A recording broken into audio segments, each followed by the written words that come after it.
the Spirit of the Lord comes upon my heart, I will dance like David danced. When the Spirit of the Lord comes upon my heart, I will dance like David danced. I will dance, I will dance, I will dance like David danced. I will dance, I will dance, I will dance like David danced. When the Spirit of the Lord comes upon my heart, I will dance like David danced. When the Spirit of the Lord comes upon my heart, I will dance like David danced.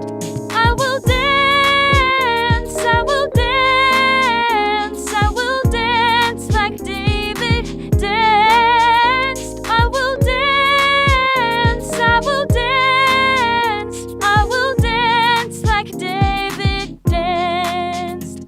When the Spirit of the Lord comes upon my heart, I will dance like David danced. When the Spirit of the Lord comes upon my heart, I will dance like David danced. I will dance, I will dance, I will dance like David danced. I will dance, I will dance, I will dance like David danced.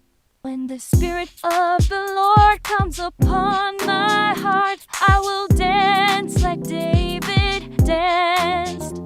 When the Spirit of the Lord comes upon my heart, I will dance like David danced. I will dance, I will dance, I will dance like David danced. I will dance, I will dance, I will dance like David danced. When the Spirit of the Lord comes upon my heart, I will dance like David danced. When the Spirit of the Lord comes upon my heart, I will dance like David danced. I will dance, I will dance, I will dance like David danced. I will dance, I will dance, I will dance like David danced. When the Spirit of the Lord comes upon my heart, I will dance like David danced. When the Spirit of the Lord comes upon my heart, I will dance like David danced. I will dance, I will dance, I will dance like David danced. I will dance, I will dance, I will dance like David danced. When the Spirit of the Lord comes upon my heart, I will dance like David danced. When the Spirit of the Lord comes upon my heart, I will dance like David danced. I will dance, I will dance, I will dance like David danced. I will dance, I will dance, I will dance like David danced. When the Spirit of the Lord comes upon my heart, I will dance like David danced. When the Spirit of the Lord comes upon my heart, I will dance like David danced. I will dance, I will dance, I will dance like David danced. I will dance, I will dance, I will dance like David danced. When the Spirit of the Lord comes upon my heart, I will dance like David danced. When the Spirit of the Lord comes upon my heart, I will dance like David danced. I will dance, I will dance, I will dance like David danced. I will dance, I will dance, I will dance like David danced. When the Spirit of the Lord comes upon my heart, I will dance like David danced. When the Spirit of the Lord comes upon my heart, I will dance like David danced. I will dance, I will dance, I will dance like David danced. I will dance, I will dance, I will dance like David danced. When the Spirit of the Lord comes upon my heart, I will dance like David danced. When the Spirit of the Lord comes upon my heart, I will dance like David danced.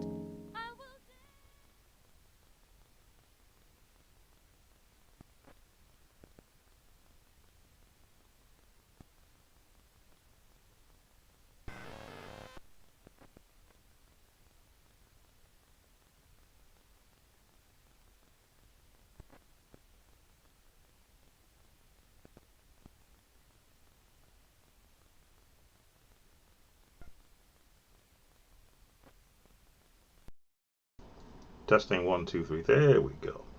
Got some different devices here. How is everyone doing? Sam Tolbert, Sound of Joy. Music Services. Here we are into the 6th month of 2025. As you see, I'm changing up the look a little bit. Working here in Ecamm, getting myself prepared for the second half of this year. Let me just do something here. Unlock that, because I like to see synergy whenever I look at a page. And let's lock that back in place. Lock. There we go. So, thankful for those who have come in, those who will be peeking into the room every now and then, which is okay. I have no problem with that.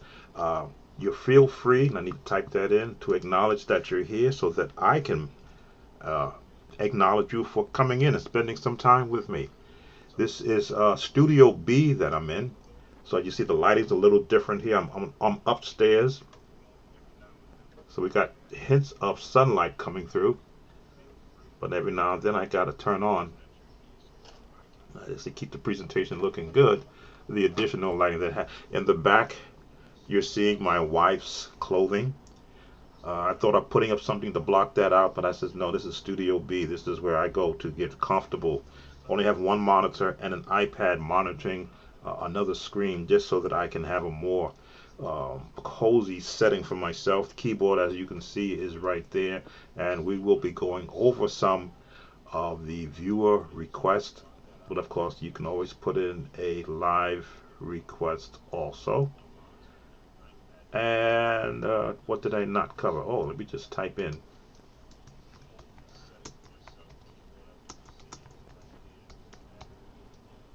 Make sure I spell the word correctly.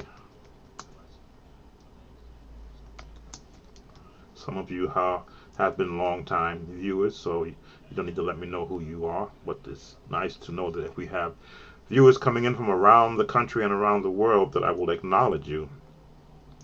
Who you are. Just typing in where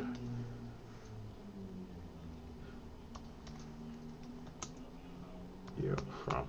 Want to also welcome in those who are on the live stream, who is being shared over to my Facebook page. Feel free to come over to YouTube if you want to ask any questions, or if you have any comments, because I have to be aware that I do get comments time to time on the page that I have to acknowledge one way or the other, because I understand we all are not the same musician. We're not all from the same time period.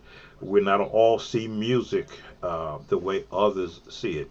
I give my point of view, my interpretation, my experience.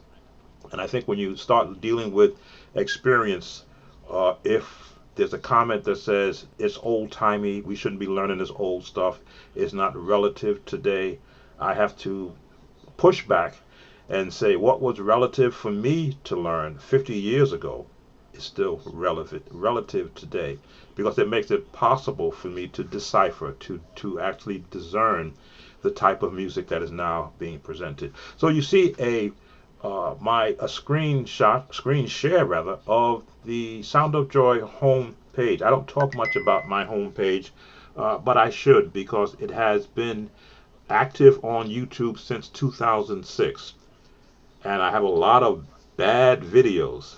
By bad, I'll say that it wasn't what I was playing, but it was the devices I was using to demonstrate how I was playing. I had the, they say, what my pocket.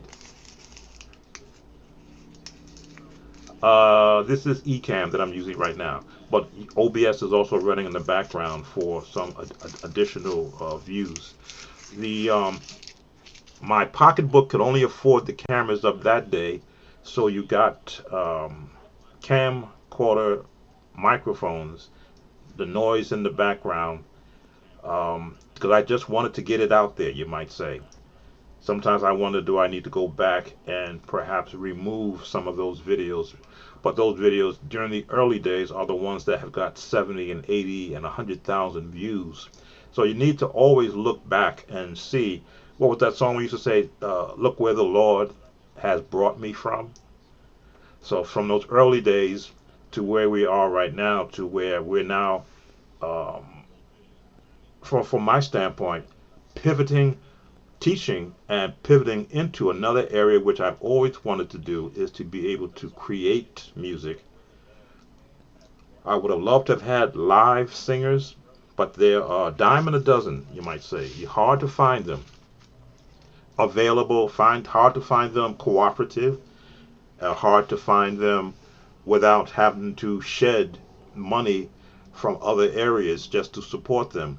So I'm into the world of chat GPT, into the world of artificial singing, and I'm investigating the other side of this, where I can use an image created by chat GPT and then go to another site, upload the lyrics or upload the audio file of someone singing, and just watch an avatar turn into a video personality, I put it like that, and have them sing, mouth the words of the music. That's where I am at right now. I'm looking at a couple of sites. I've been using their free service for that, and I'm just talking to give people a chance to come in, because this is about conversation also.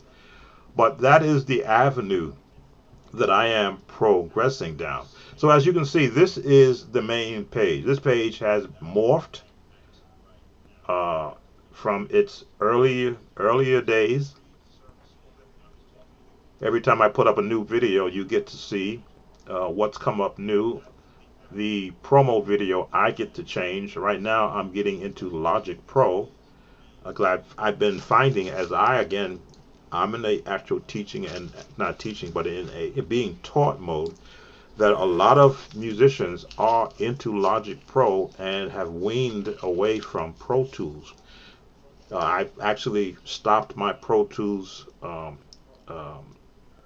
subscription, because they were asking for like $200 a year just to be able to upgrade it.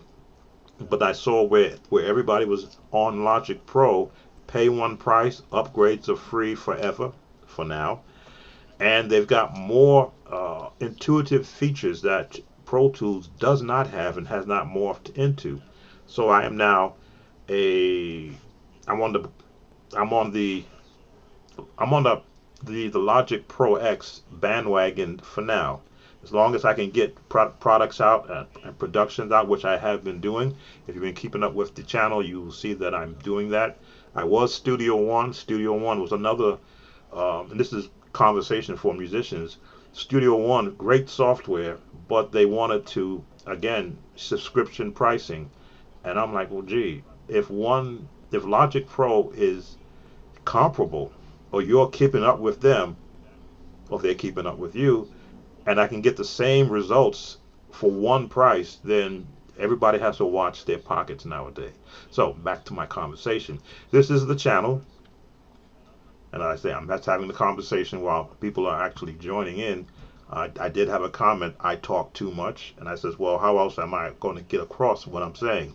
So these are the videos that are here on the channel, that when you go to the main channel, you can look at everything that I have posted, all the different shorts that I have posted. I think my shorts, I went shorts crazy because I was getting the most views from shorts. And again, I thank for those of you who have been viewing the channel, but my views are probably down 50% than what I'm used to seeing. So I use the shorts to bring in new eyeballs to the channel.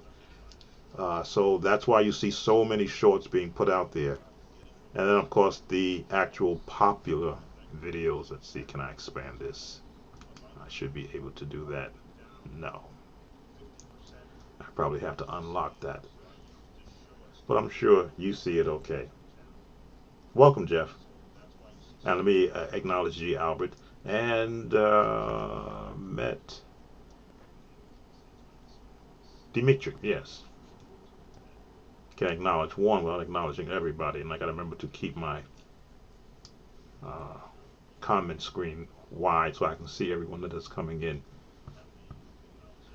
So these are the avenues that I have in place. The viewer request is where I have an open invitation for viewers to suggest songs that they want to learn, have never learned, or having issues with learning.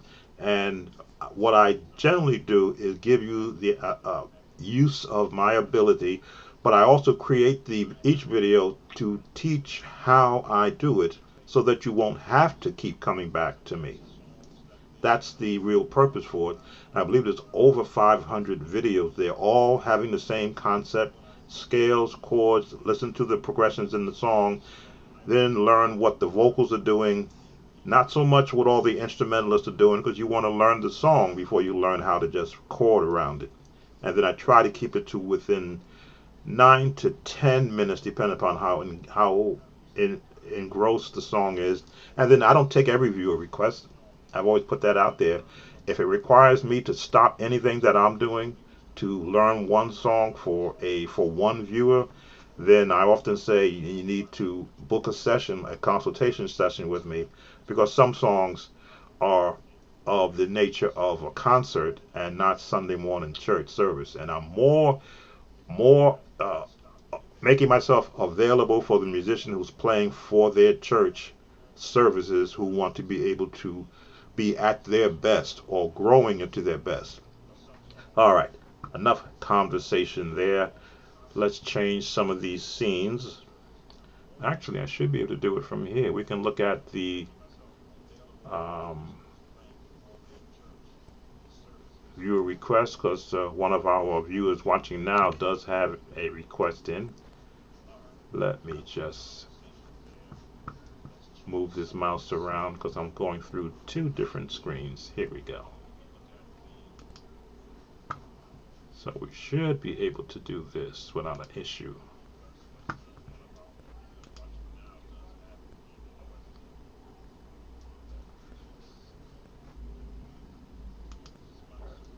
There we go. So that's our viewer request screen. So you want to, if you ever wonder, is what do I look at every time an actual subscriber, so anyone that comes in and asks a viewer request, if they're not subscribed, I don't see it. But they're allowed to post in a request, and I'll look at it. Let's see. There's a question here. Because I love questions that challenge my mind.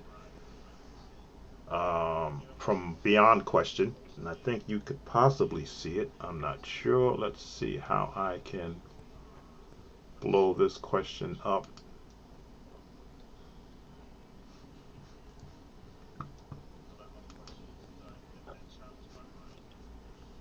Let me look at what I have to turn off so that I can blow this up. Let's unlock it, number 1. And now I should be able to blow this up. There we go. Those questions are very important.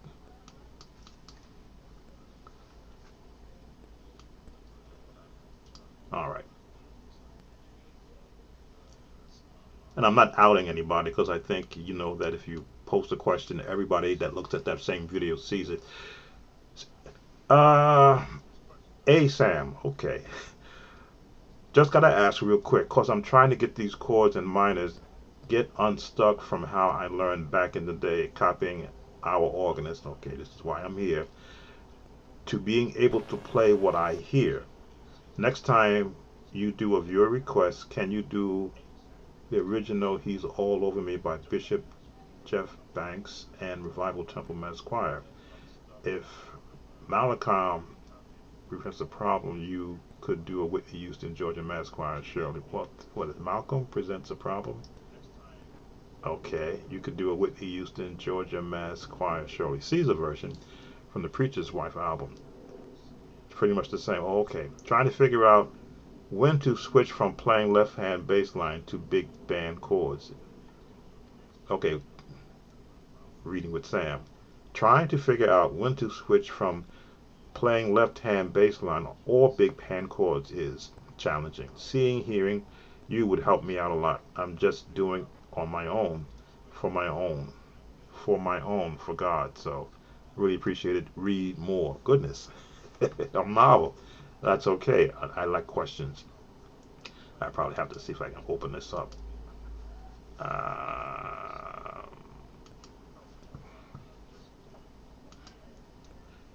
If you go, okay, and they provide links. Either work. Whatever doesn't get you a strike. Thanks, man. Okay. All right, so let's scroll down. I think where I left off with the viewer request. That's a mouthful, as they say. Let's scroll down to where I finished on viewer request. See, 11 days ago. Again, I get every comment and I make sure that I acknowledge that I've seen it or I'll answer it. Going to do Minister's Song Breakdown. I think I've done that one already. So that's 2 weeks ago. So that was the last time we had a live viewer request. So let's see. Jesus the Light. Okay, that's the one I did. Thanks, Uncle. Love you 320. This is so underrated. Appreciate that. Trying to do my best at all times. Can you do My Worship Is For Real in the key of D flat or A flat? That was 5 days ago. Dimitric, I know your request is in here because I did see that. Let me see how far back you are since you're here live.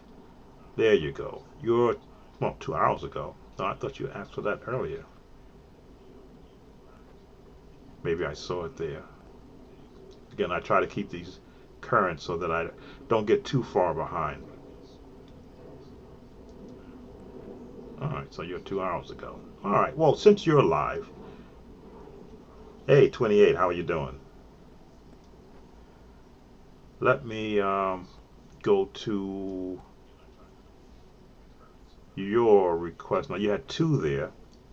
And I always try to say I give everybody a chance, so I'll do one and then go back to the list. But since you're here live, we'll look at your song. And that is, there were 2 of them. Betty Wright, Clean Up Woman. Betty Wright, Clean Up Woman. Never heard of it. Doesn't mean it doesn't exist. I've just never heard of it. So let's change our look to here.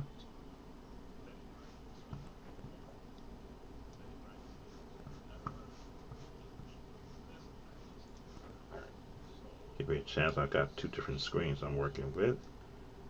And which one did I say? Piano Lab. Okay, we're here. Viewer request. So now I've mapped some of these sounds here in OBS, hopefully into Ecamm,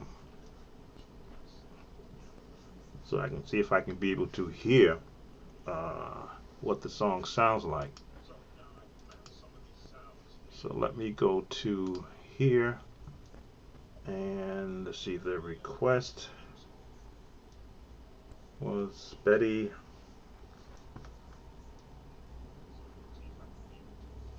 Wright, Cleanup Woman. Again, I don't know every song, but with the in the way that I instruct, I'm supposed to be able to You can still leave. You still hear any song. listen. Okay, Cleanup Woman. Doesn't sound like a gospel. Oh, that's Betty Wright. Okay. There it is. Popped right up there. Cleanup Woman. 3 million views. Interesting. Oh, and it looks like you can hear. Okay, that's got to be... I just heard it come across the screen when I skimmed over another video, so I got to be careful of what's being heard. Let me go in here and remap something.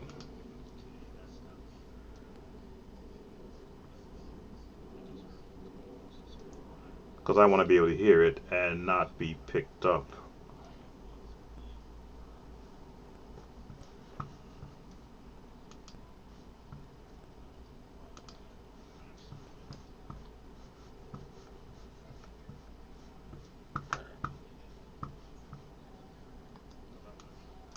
Alright, I think I got it.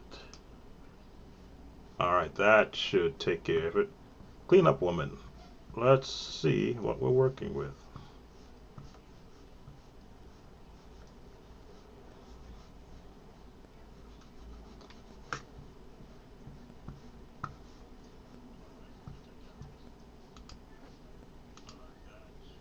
With the help of zero accounting software, I've got the right information at my fingertips. So Alright, so you're still hearing that, which means I have to go in and mute something. What do I have to turn off to stop that? I just figured out how to turn it all on, and now I've got to be able to stop it. Well, again, I don't want copyright. I'm just getting good on that. Well, let's hear some of it, and I can mute it from where I am. Let's change the volume here. I just shut the volume down just so I can hear what it sounds like, so that you can hear where we're working from. First, to get the key, which is important. That's always number one when you're learning a song. So let's back this up a little bit.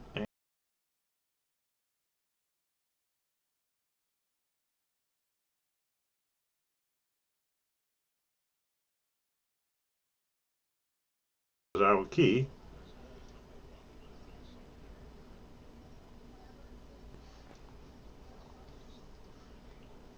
There's our key.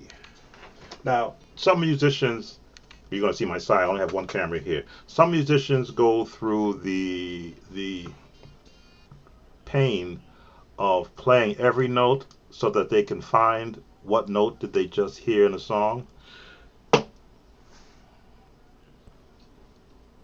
Seeing that it's a guitar, it might be E, F, so I'm half a note away. Again, I don't have perfect pitch, but I have relative pitch. I can be a note sharp or flat away from what my ears pick up, and that is because I practice scales every time I sit down, and just as a rule, test myself to see if I can hear a note and then go find that note on the keyboard.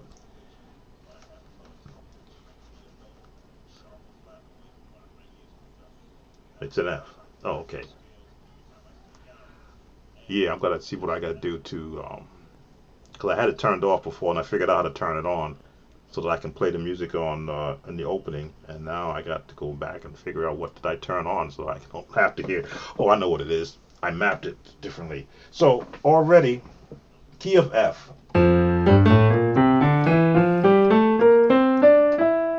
Just again, major scale, just to hear where the notes are going to be. has an R&B feel.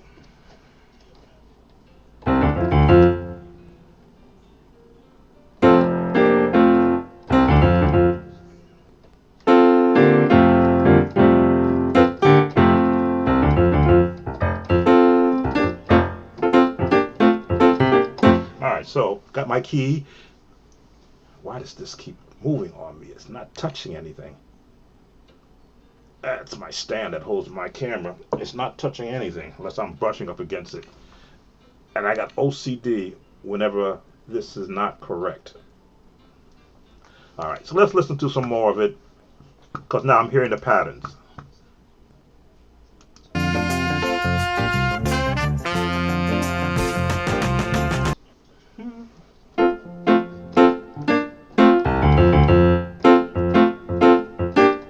And again, the notes are in the scales. All these chords are within the scale. Now you can't play one scale. You've got to play multiple octaves, because you see where they're getting their chords from. And because I teach practicing not just the number system, but the different inversions of it.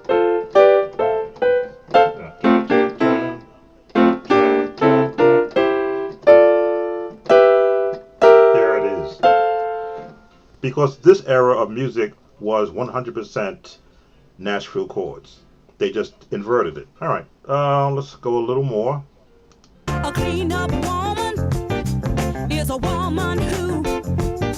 All right, this is not a gospel song. All right, that's always number one in why I don't take every song that I get, because I want the musician that's going to need a song for their church service.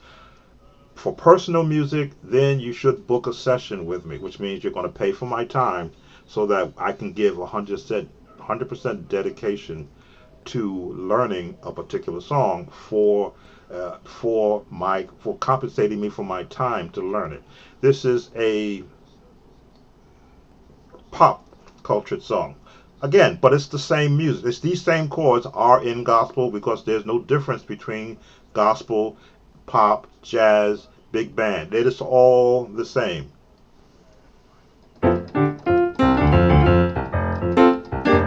Alright, so the outside of the singing, let's see what else changes in it. Gets all the love we girls leave behind.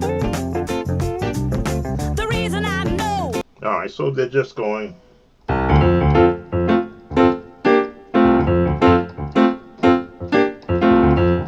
And that is the horns, because I can hear the horns in the background. Why? Because I'm an instrumentalist by trade. I was raised in a jazz band, and I played the French horn and the mellophone, touched on a little bit of trombone in my earlier years, so I can hear instrumentation. All right, let's go a little further. Let's see if anything changes. Still the same there. It's only a 2-minute and 40-second song. Yeah, that's what I did. I made it easy. Again, hearing the pattern.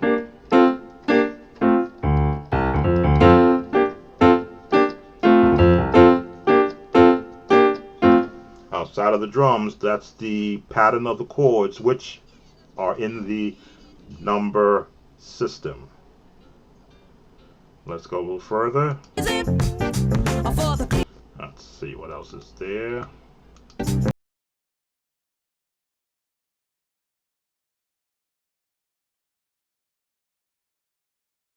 More I can add to that. Those are your chords. The 1, 2, 1, 2, 1, 1, 2, 1, 2.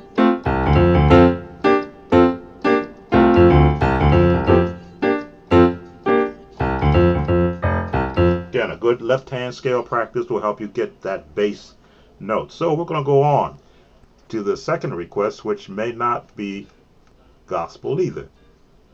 Again, I want to be respectful for the request, but I try to tailor what I do for the church musician, because they need to be able to be at their best.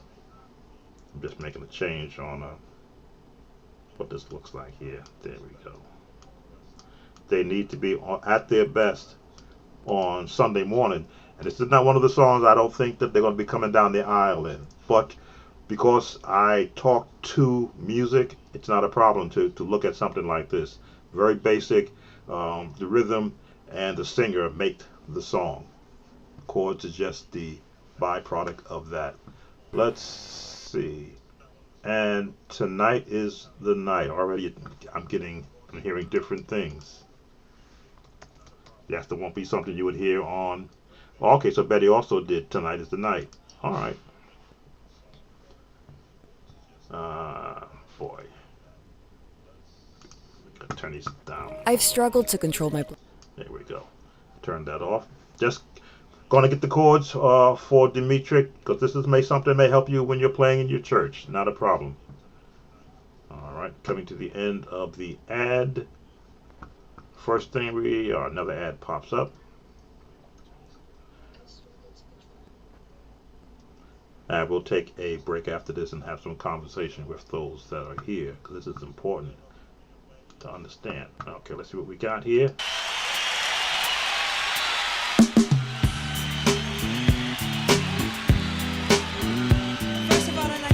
Alright, so there's our first note. The first deep bass note is our key. Trying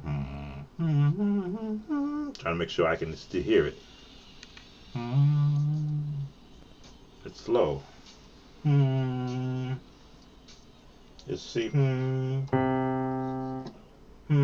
F again? No, D. Now, you're asking yourself, how did I know that? Because I've toned myself to be able to know what a C chord, C note sounds like to give me a point of reference.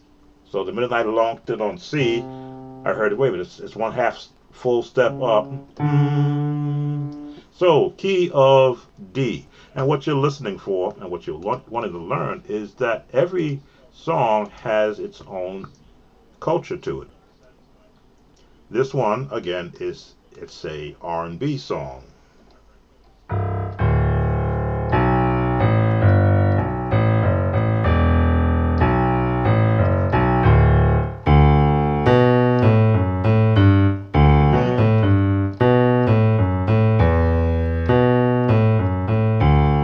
That's what I was hearing. The chords are going to be, again, in the scale.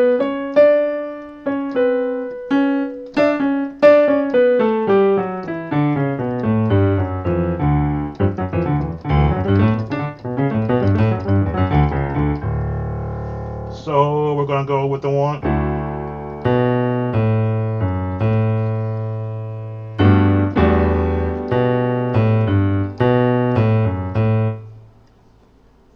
Bass chord. That's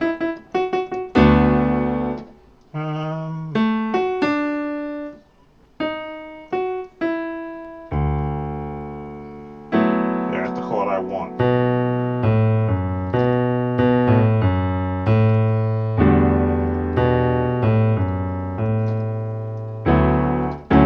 There we go. That's what I'm looking for. Da, da, da, da. Right in the scale.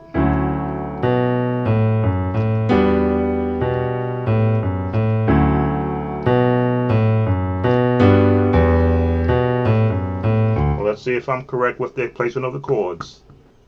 Good evening, and we're so pleased that so many of you could come out and share. Alright, so they're here. Which is your number system. 1, 2, 3, 4. So the 3, 4.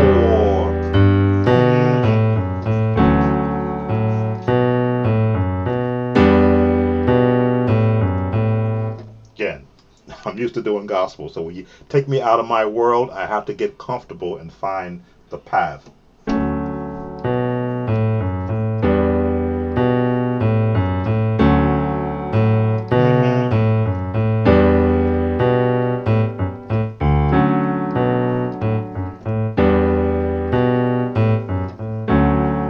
So those are your baseline chords. That's where the song is resting upon.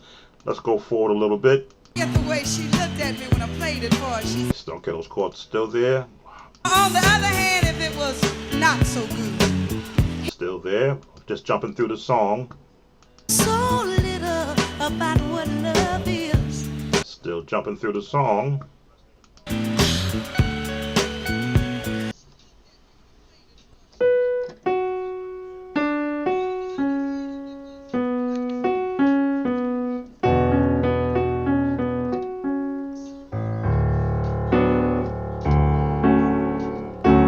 Again, an extension of the chord.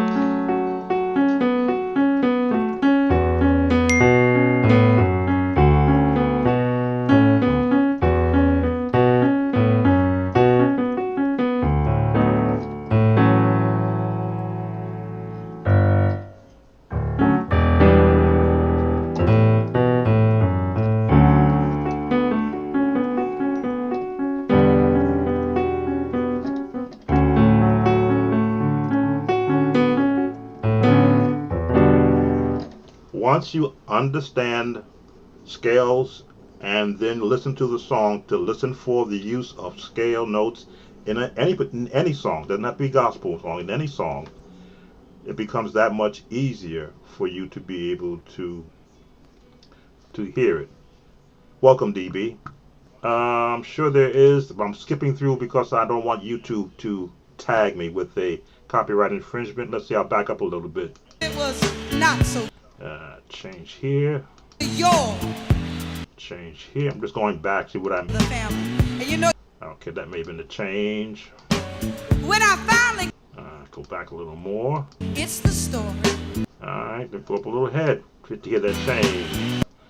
I'm going up by minute increments Here's my just to hear something different. Because again, the song is 2 chords. So basically, that's your first chord, that's your second chord.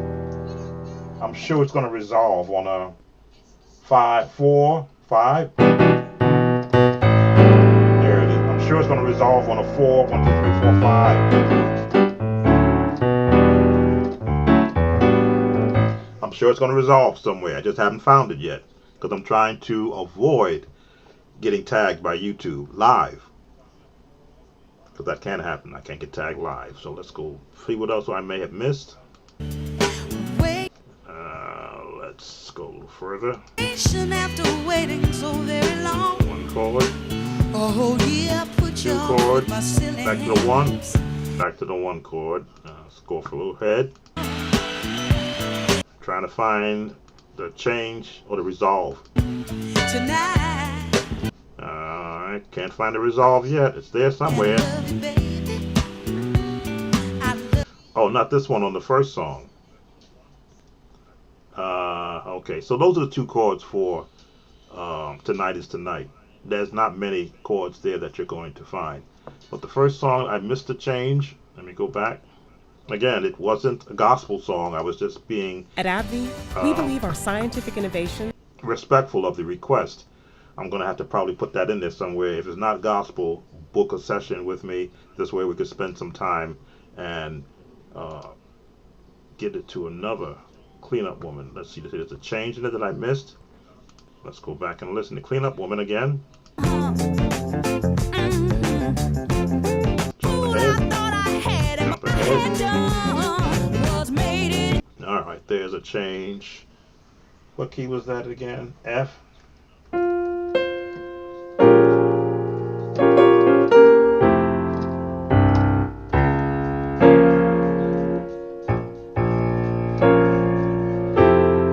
Okay, I think that's the change I heard. Diminished up. Right there's the change I think that you were talking about, DB. but I found out.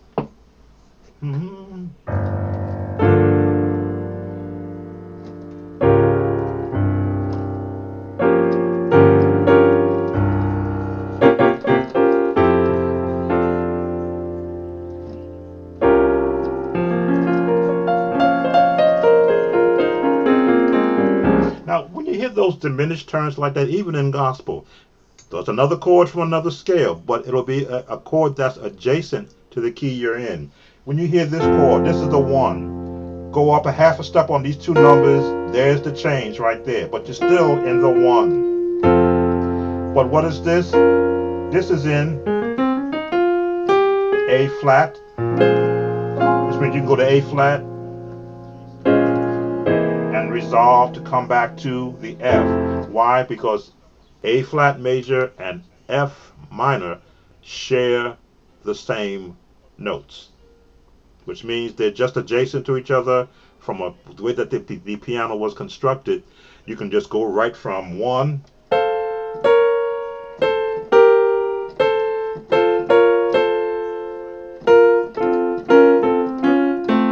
That's what my ears picked up. Go back and review it.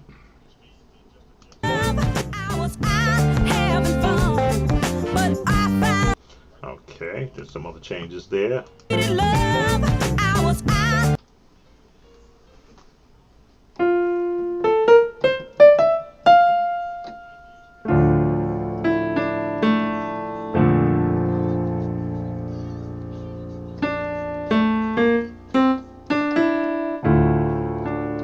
And the minor 6.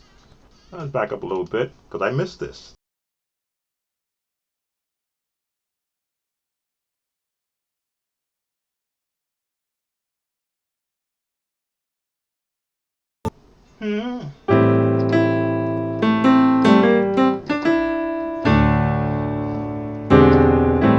My gospel turn.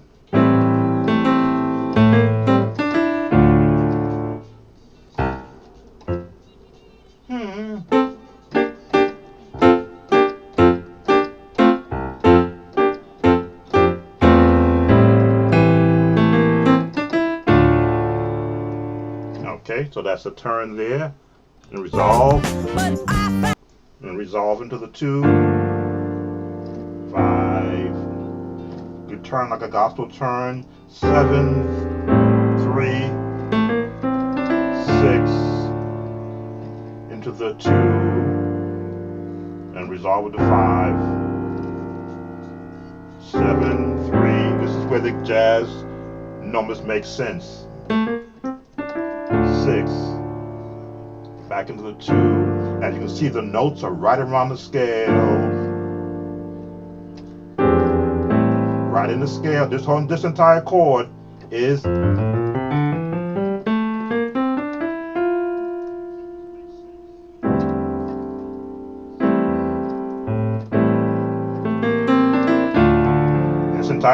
in the scale. This is why I stress scales, because if you practice scales, remove the notes you don't hear and you'll be left with the notes that you do. Let's continue a little more because I missed this. Sorry about that, Dimitri. Alright, so that's when we go from the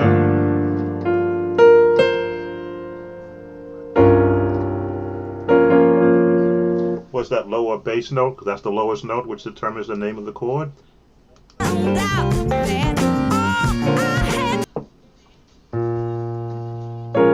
I was in that chord.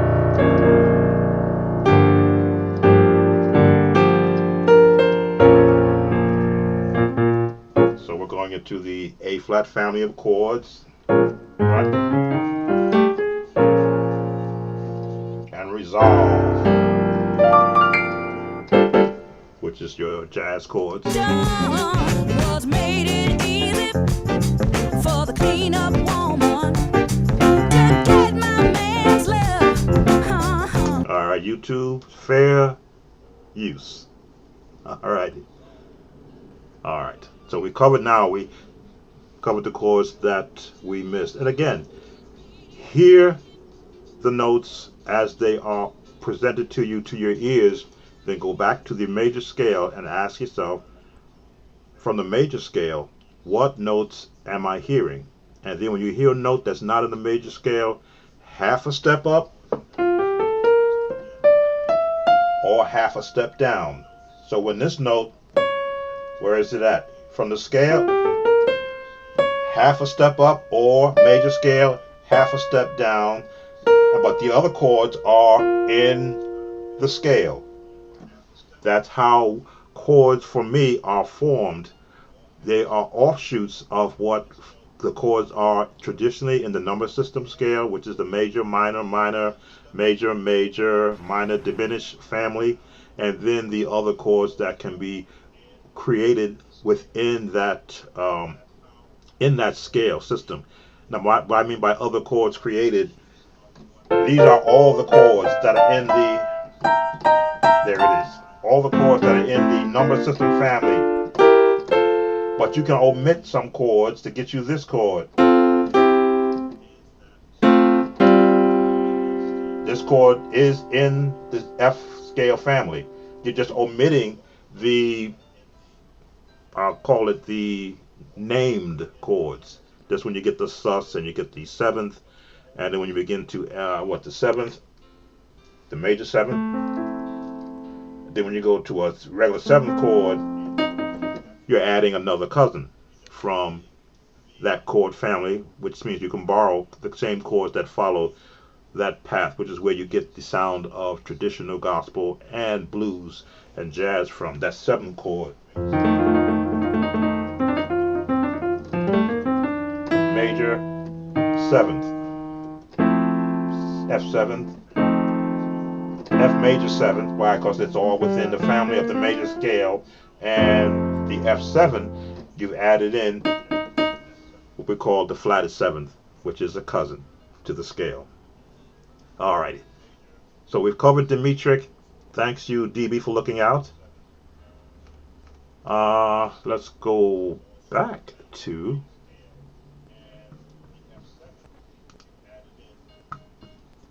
I've got so many windows open here. Alright. Let's go back to where we were. We've got to turn off the camera, right? Turn the camera off.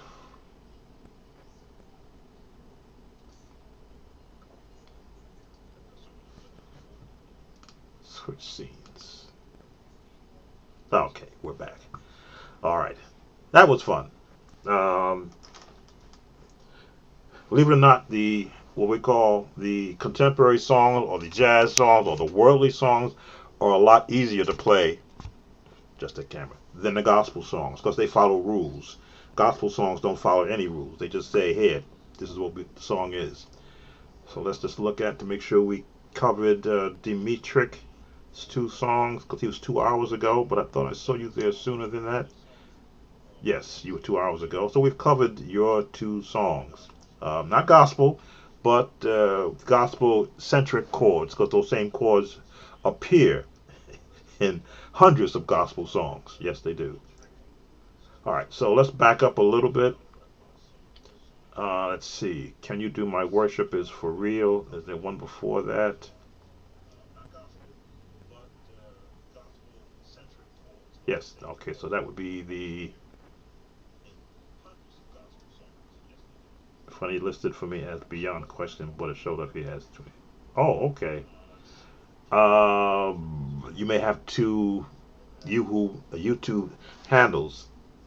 I know I have two of them. That's my my second channel is called Samuel Tolbert. So when I comment on from that channel, it pops up as Samuel Tolbert, not Sound of Joy.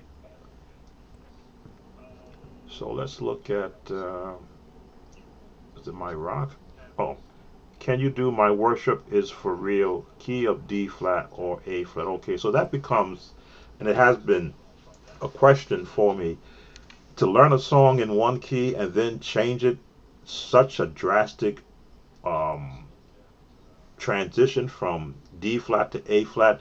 Everything changes. The vocal changes, the chords change. All the chords are the same, but now where it may be a middle chord in one key, if I lower it, now I've got to make the chord higher and change the whole substance of it. So let's go look at what the song is. Let's go look at what the song is, what it sounds like, and see what the request is, D flat or A flat. Let's see what the original key is. My Worship Is For Real. My Worship Is For Real. Let's switch. Okay. And you'll get to hear it also. My Worship Is For Real. What I have to listen to, and sometimes I will do it if it will be good for a lesson standpoint for everyone else. But when it's for a particular musician's, I'll use that term, request. It's all a request.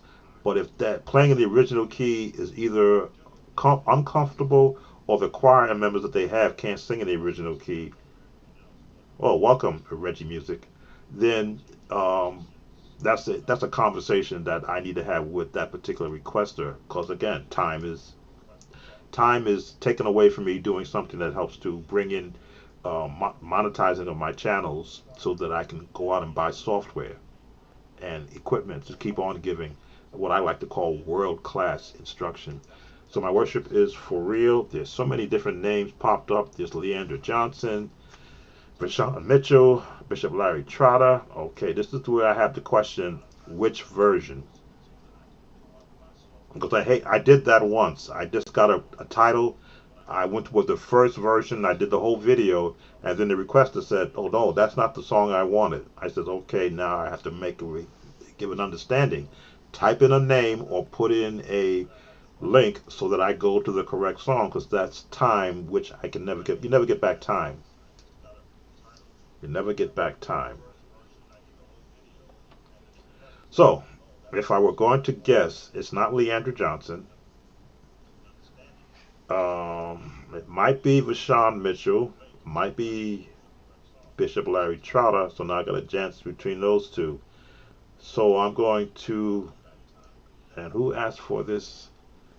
Let me look at the name of the person who asked for it, so that I get to see whether or not they've been what they may have asked for in the past. It'll give me an idea. Are they going traditional with Larry Trotter or contemporary with Vashawn Mitchell? Give me a chance to look at who the requester was. But generally pull up a channel to see where they are. Are they just new, or did they... Okay. I'm going to go with... I don't get much from their channel. They've only put up eight videos, and none of them playing for me to look at. Alright. We'll listen to both. We'll start with Larry Trotter. Let me just cut the volume. We'll see what the Larry Trotter... Because again, I don't like to use up my time that I could be putting towards content creation or music creation for my second channel. So let's listen to what we got here. Your hands, you just lift your hands. This is My Worship Is For Real from Larry Trotter. Let's get past the comment.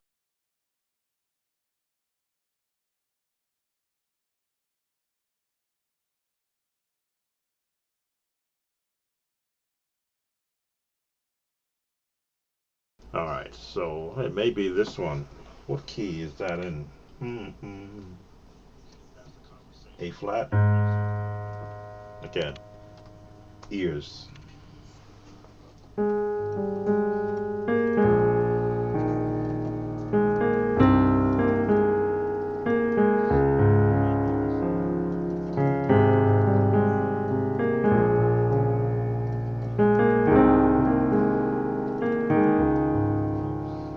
All in the scales. But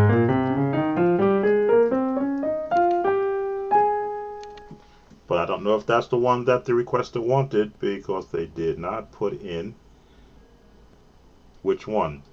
So I know how that one starts. Let's go look at the Vashawn Mitchell one. Maybe it's the same song, just a different artist doing it. My Worship Is For Real. Here's Vashawn Mitchell. You don't know Same song. my story, Okay. all the things that I've been through. Alright, so it's the same song, just a newer artist. So, whose version should I go with?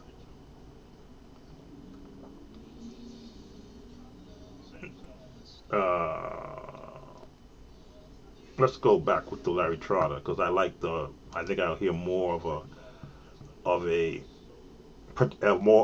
production from was it 15 years ago I see here when it came out, more of a more solid production because he didn't have guitar playing. Guitar playing is what the CCM version would have. All right, so let's hear what it sounds like.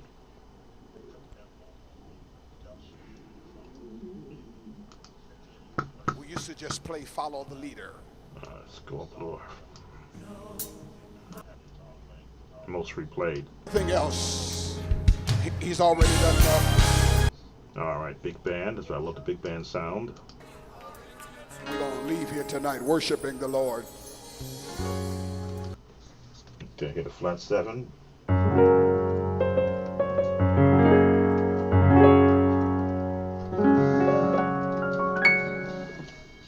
Because I practice scales, I can hear when they go off to a flat 7 chord because it's there, it's comfortable, it's right across.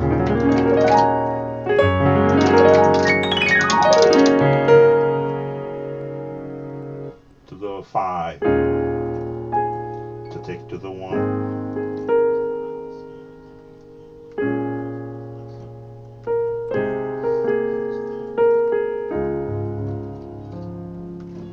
Let's see if that's the path. How many know if he never does anything else, he's already done enough?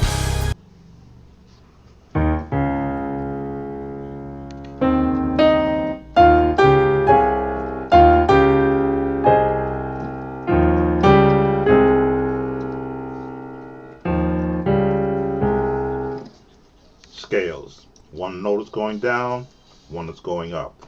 So when you practice scales both ways, and you hear someone go, it becomes second nature to hear left hand and right hand together. Let's continue. He's worthy of all the worship. So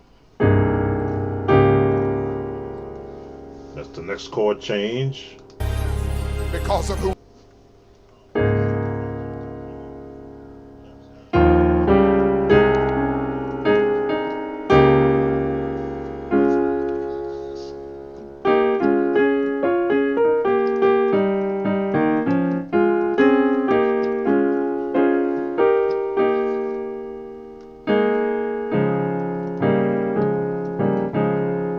Find all the different potential chords that they can use, again, within the context of the major scale, and you'll find the ones that you're hearing in your ears. Who he is. Come on, clap your.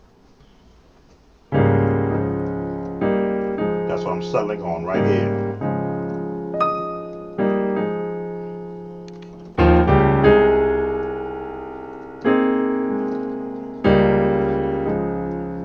Right in there.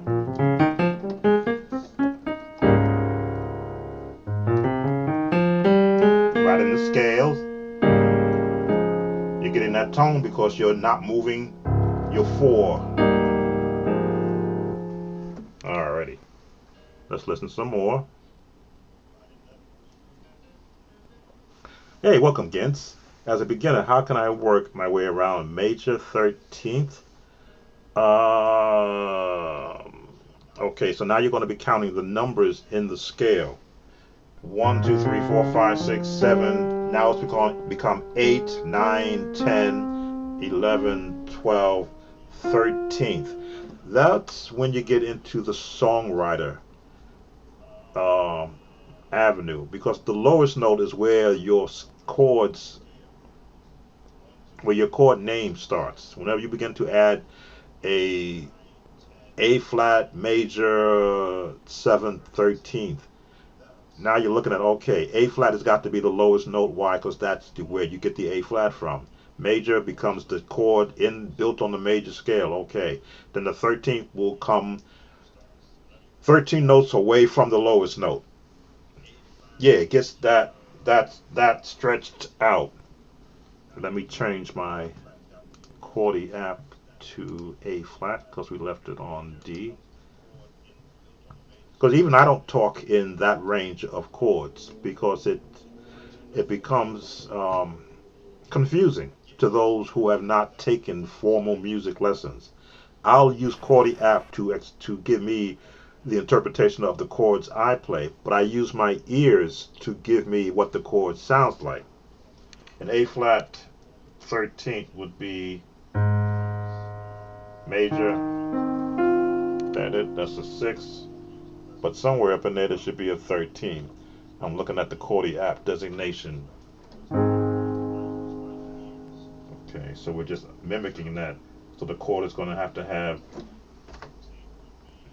major 13th, you say.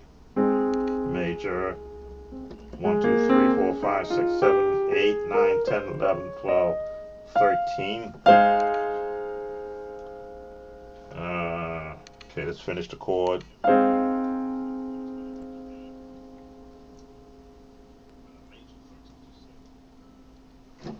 See, that's the long-haired stuff that I stay away from, because I like to say, okay, what song are you learning? Let me hear what the chords the song is using.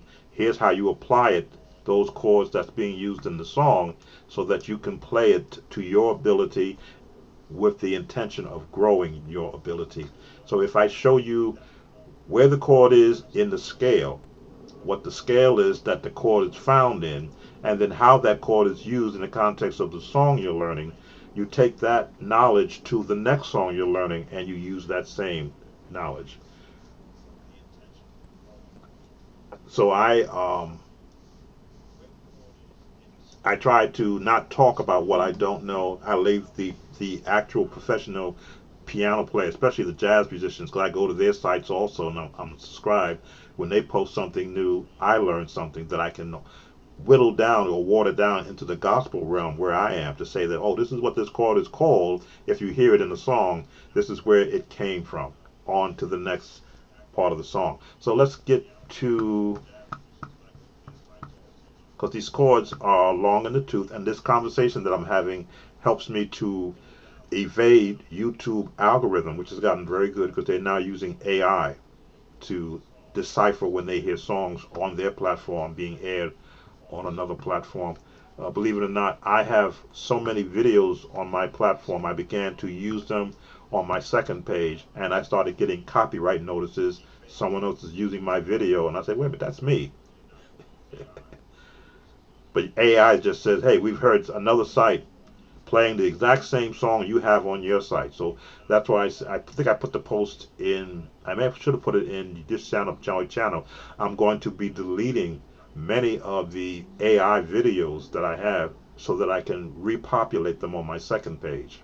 Some of the songs were in the early stages of my getting used to doing the AI, so they weren't complete projects where they were done with just the AI singing and me on the piano. Now with Logic Pro, I can now take that same the same file, add it to the new sounds and the new voices, and put it out as a full production, not just a piano and AI singers, but a piano, organ, bass, strings, horns, pads, and then present it as a complete work, and not just this is what you can do with AI. But you will see those videos begin to be removed from this page so that I can repopulate and grow the page that I'm dedicated to just AI and AI music. You will still see some pop up as a short, but the long videos, I'm going to start removing them. They're not getting a lot of views from a standpoint because a lot of musicians are wanting to learn and not listen. And this is okay. That's why I have the other page that I'm working on. Again, thanking those who are watching from Facebook. You're welcome to come here on the YouTube channel. Just click the link and you'll be brought here and you can ask your questions or leave a comment or a concern. So let's go back into the song and let's see what I can help to help this musician. Your hands, everybody. So there's that walk up.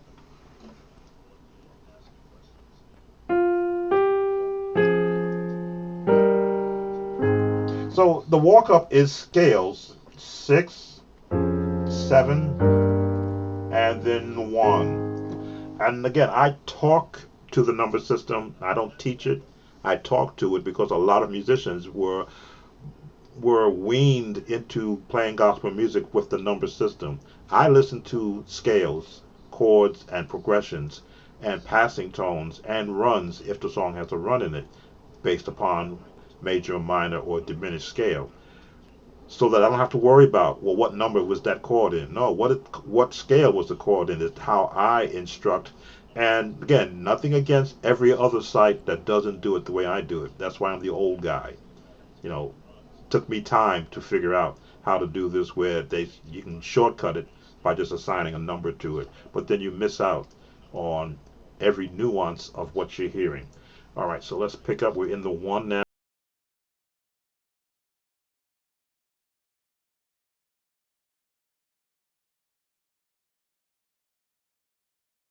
Walking up a staff.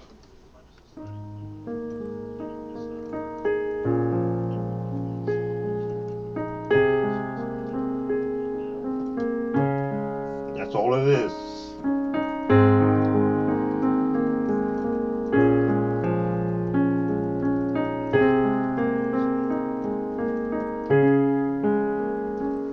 Not the hard gospel that has all the seventh and the diminished chords in it. It's a praise song for a choir. Let's listen more.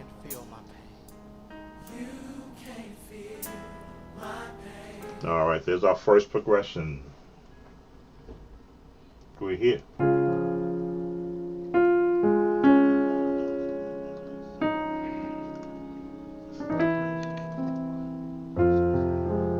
So we're in the 4.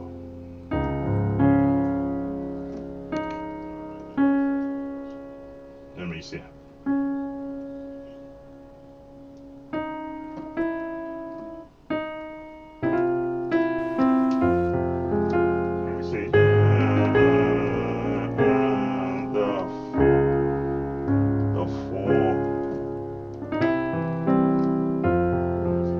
So you're going to 4, 3, and to only get that sound, you got to go to a major on the 3, not a diminished, but a major, because they're staying. Again, scales are important.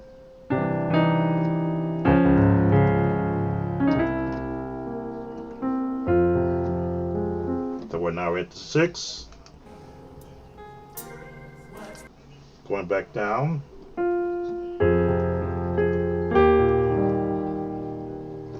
I have to break it up like this so that the YouTube AI doesn't come after me. Let's go. Okay, we got now a major on the 2. So we went from the 6, the 4. Watch how close this is to the 2.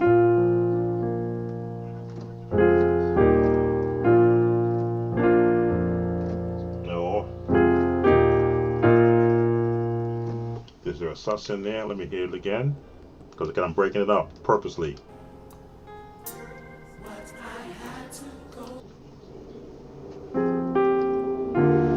Drop 2. This is the drop 2. And by drop 2, I've covered this before. That's the full chord. That's the second note. Drop that all the way to the octave down. And the second chord, do the same thing. Just to get that tone. So it's not sound so brashy. You give space for the vocal sounds to be heard. Let's continue. There's my diminished chord. So we went from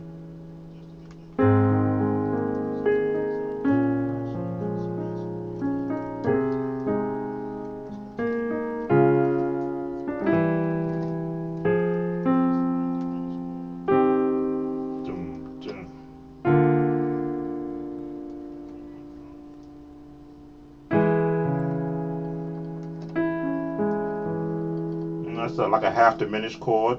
It's a minor chord, but minor 6. What does the Chordy app call that? Calls it a minor chord. D minor.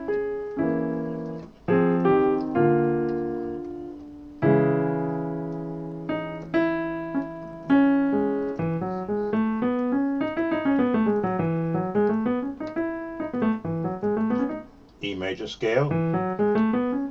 That's where the chord is built from. And you're going to resolve probably to the 1. And there's my 1. Again, demonstrating where when a chord changes, find the scale that chord is built on. It's built on the E major scale, but they're using it for coloring the tone to resolve it here. So we resolve back into the 1.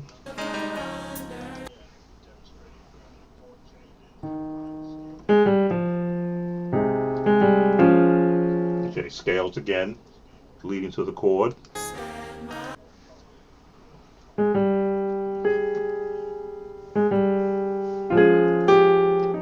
What chord did they have there? I'm purposely doing this.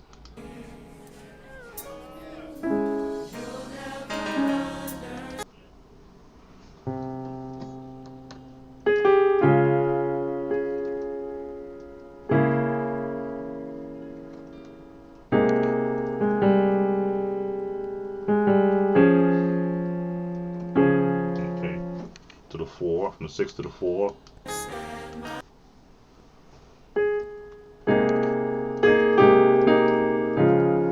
To the 4, but they're using, I think, the 13th chord that you may be talking about because of where the chord is starting.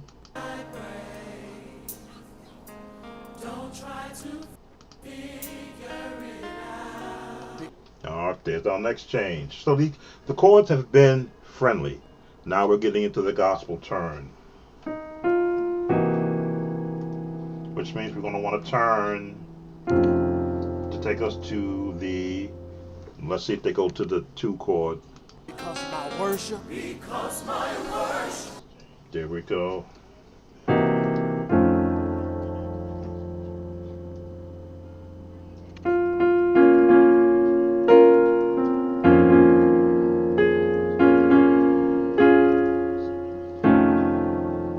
Because 2.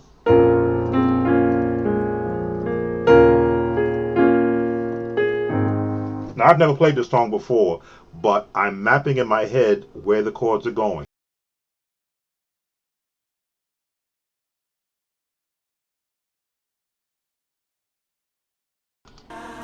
Because my worship.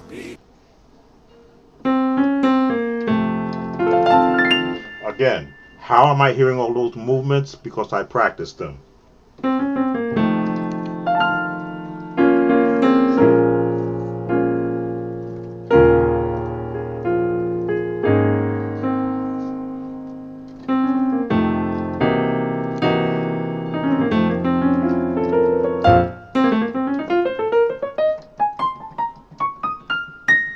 That's a jazz run that I've been working on, and I still can't get it correct.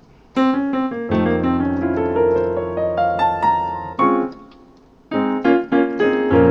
that's where your choir vocals are, because there it is. And these chords are in the major scale, so I can hear them. Not only because, again, a great part of my time as a church musician was learning the choir vocals to help the director teach the parts. So I would learn the parts to a song first and then add in the music. Today it's different. The musicians only learn the music and never the vocals because they feel that's not their job. It was my responsibility. I won't call it a job, but my responsibility back in my day. Let's back up a little bit. Because my worship.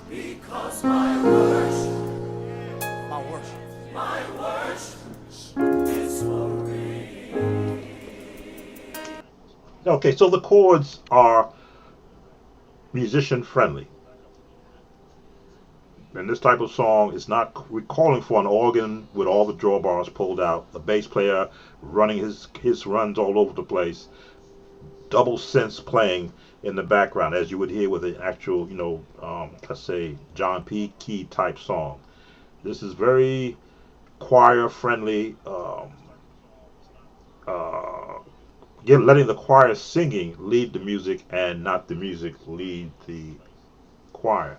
Let's go a little further ahead.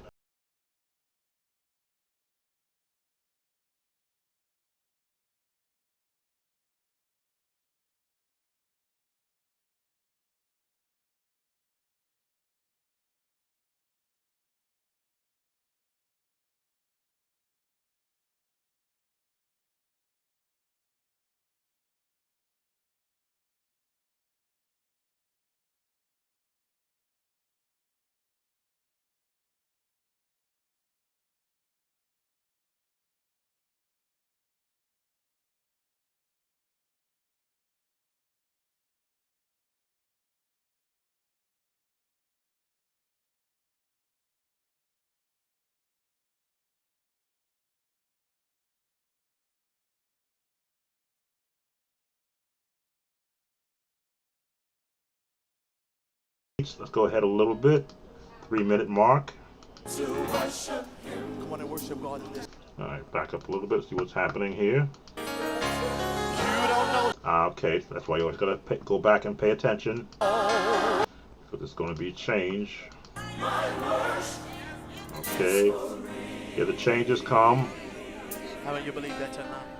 Because my worship.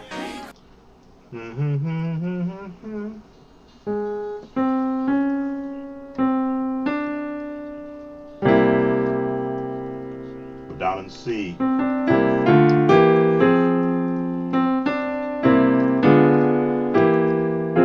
How they want to approach it. It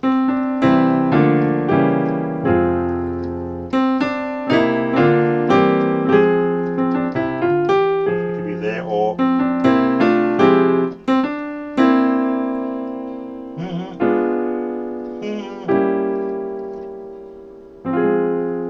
again, chromatic notes.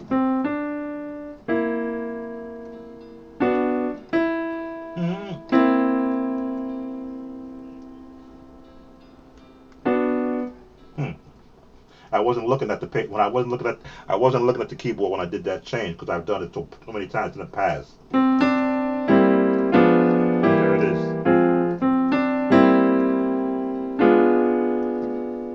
There we go.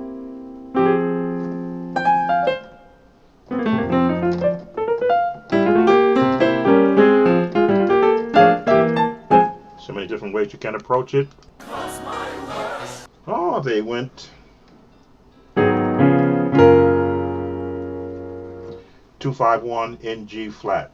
2-5, because you're going to get to that chord and resolve it.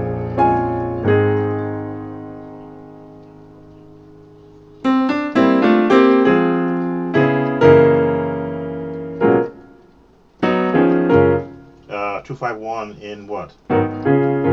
Yeah, in F, G flat. Again, I can hear the change and then go to the keyboard and find it.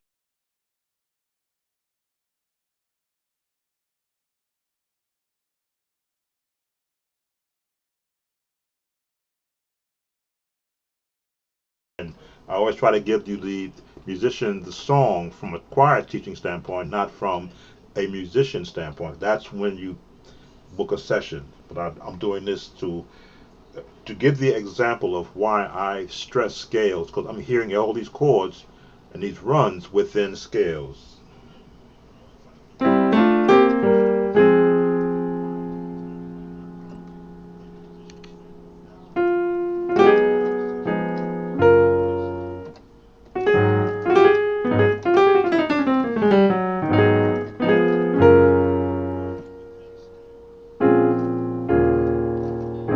That's enough of that. So that's going to take you to the song.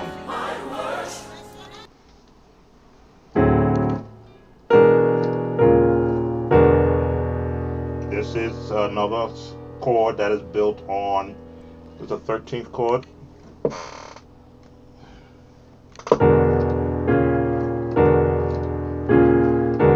If I told you how many scales are in this one chord, there's a whole tone scale in this chord, there is a minor scale in this chord, there is a major scale in this chord, building it all into what you see right here. Now all you're doing is giving a pretense that you're going to resolve it to.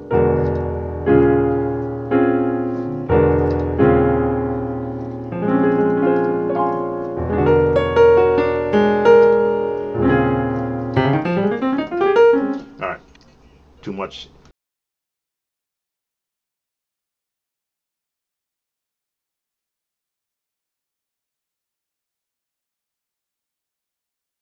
Flat 7. Again, scales.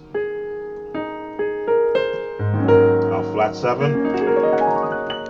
And we're now in the key of. You could include G flat in. Why? Because some of the notes in G flat are in A flat.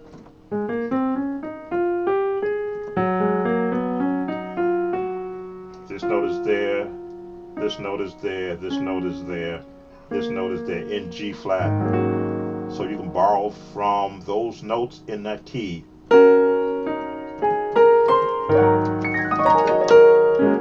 That's where do they go from here? Can't tell it all. I must worship him.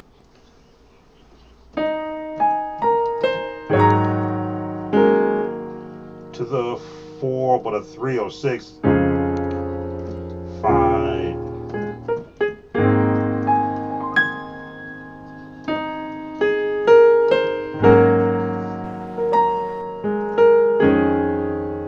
You can stay in the 1. Again, the lowest note is going to determine what tone you're going to have. Even though it's still it's a 4 chord, the 1 chord is the father of all the chords. All right, continue from here.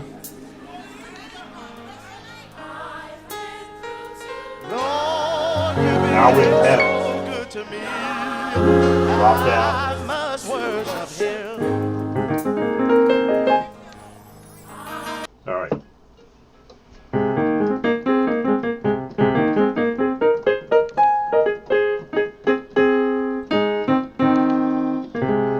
I played the 1812 Overture as a young French horn player, so I know those changes.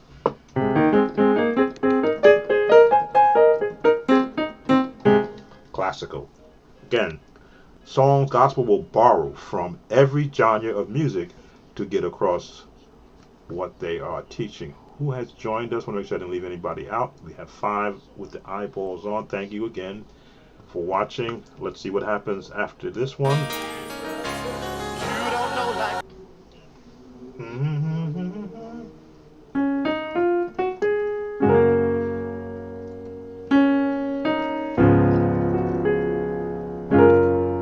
Circle of fourths. 2, 3, 4, and they borrow the scales.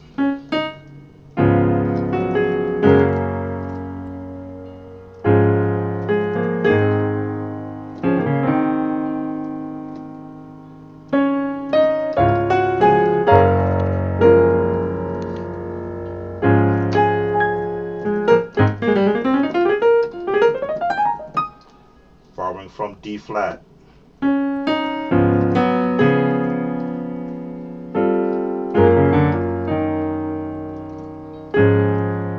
Because they go to the F. The minute they go into the F sharp G flat, that opens up every note, that chord that is available in that key, and in there's the D flat available to you.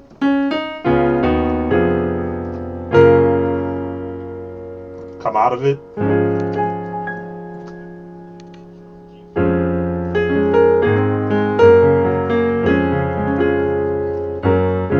There's our D flat chord, because they're borrowing from here.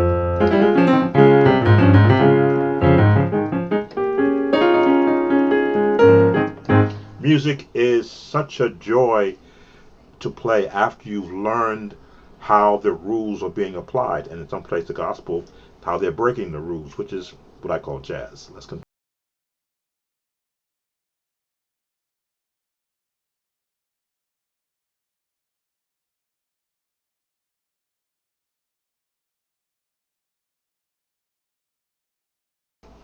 Hear the change.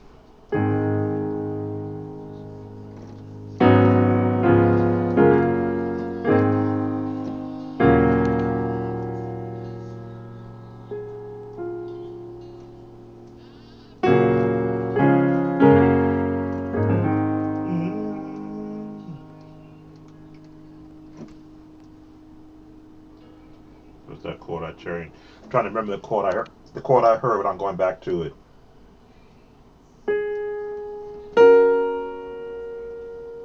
Okay.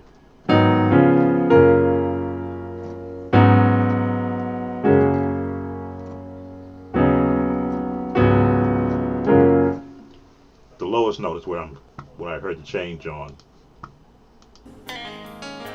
I've been through too. first note.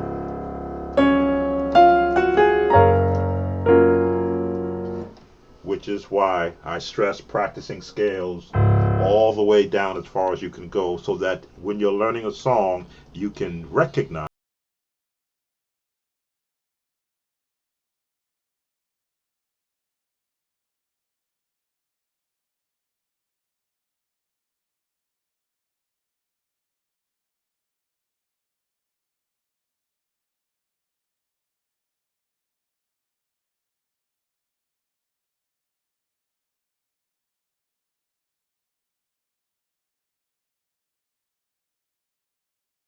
flat 7 to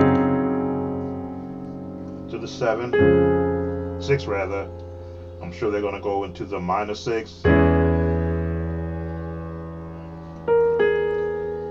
the 5, just stretching it out.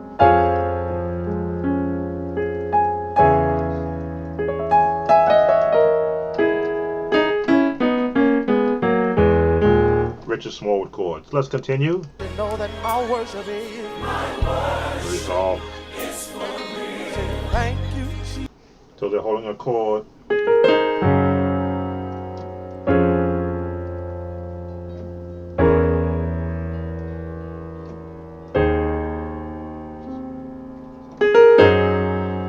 This is the stripped down version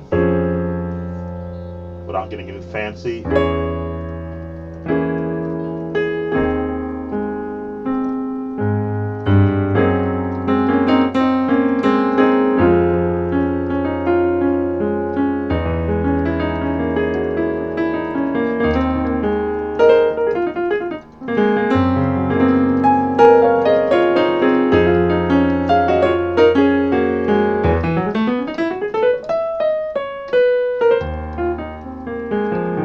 Just going around the scales, envisioning in my head what it would sound like if I added that note.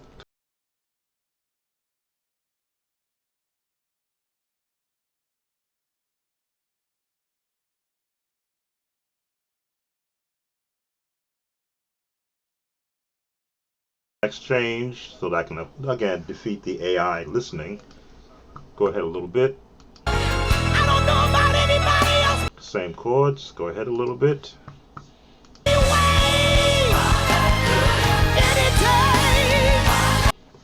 Okay. Down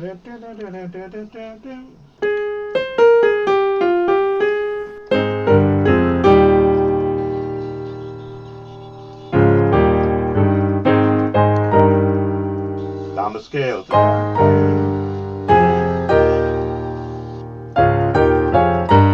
That's what I was hearing right there. Let's make sure that I got it right again. I pasted first in my head.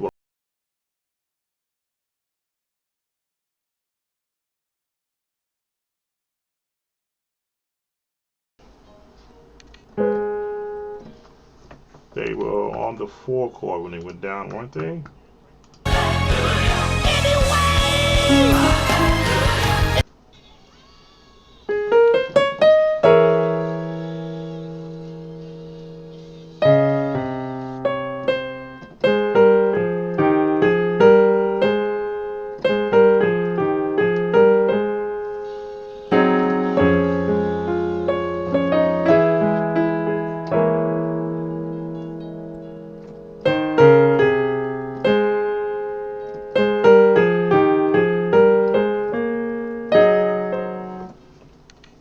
And scales, but spending too much time on it.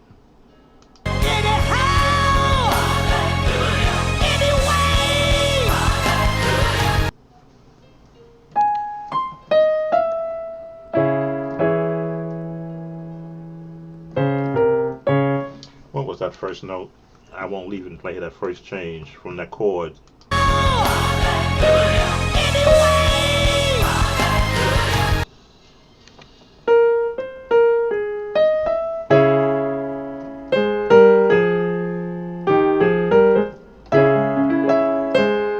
Again, the highest note that I'm hearing in the chord. How many notes did they go down? Da, da, da. Down 4 notes.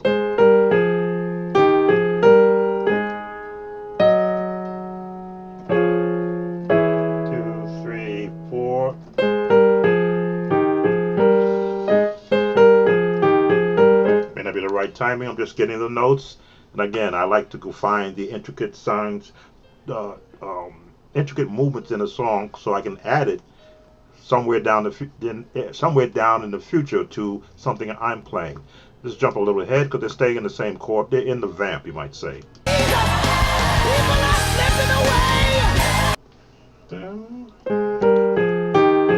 Pause. Pause.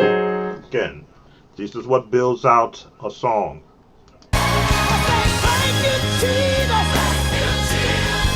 Alright, so we're going to stop right there. I played a lot of it. If I do get a YouTube notification, generally they'll ask me they'll give me two options: to delete the song or mute what they hear. I generally take the mute option because it's about teaching the concept of how these songs are pieced together. So that will give, I believe that was the requester who wanted My Worship Is For Real. They didn't give the version, but I'd always like to go into the original. The Bishop Larry Trotter version is the one that I selected. And I've been doing a lot of talking and playing, so let's go back to this screen. Okay. Make sure I not missed any comments.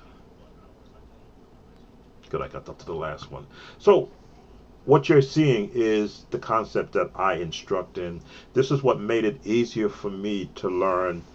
I won't say thousands. I didn't learn thousands of songs. I may have learned hundreds of approaches to the same song in a different key. In my era, you had the Hawkins, so they had their version of the song. Then Andre Crouch, he had the same songs, just they used the same keys, same chords, but they approached their song differently. Let me get that camera looking good. That line up correctly. Alright. Take my seat over and scoot. There we go. Then I had to learn Keith Pringle. He had different chords, but the same approach. Major, minor. And then as I learned each version of everyone's song is how the genre in which they came from. If it was a jazz genre, same chords, just used in a jazz way. If it was Whitfield, he had gospel jazz. If it was Smallwood, he had classical jazz. If it was Kirk Franklin, he had R&B jazz. Same chords, just a different approach to. It's like people they can say the same thing from the South and from the North. They just have a different dialect. That's the same thing with music.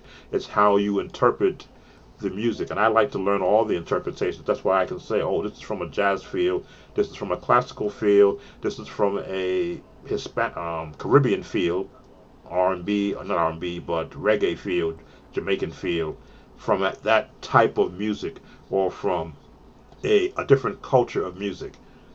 Very rare when you hear me talk about a rap field, but I'm going to bridge that gap for myself to learn how rap music is from a music standpoint, not from my AI singers can do rap given time to learn how to do that. As I watch others do that, I'm going to include that so I can broaden the audience of my listeners and viewers and my extra channel. So if are there any questions? We had some more viewers that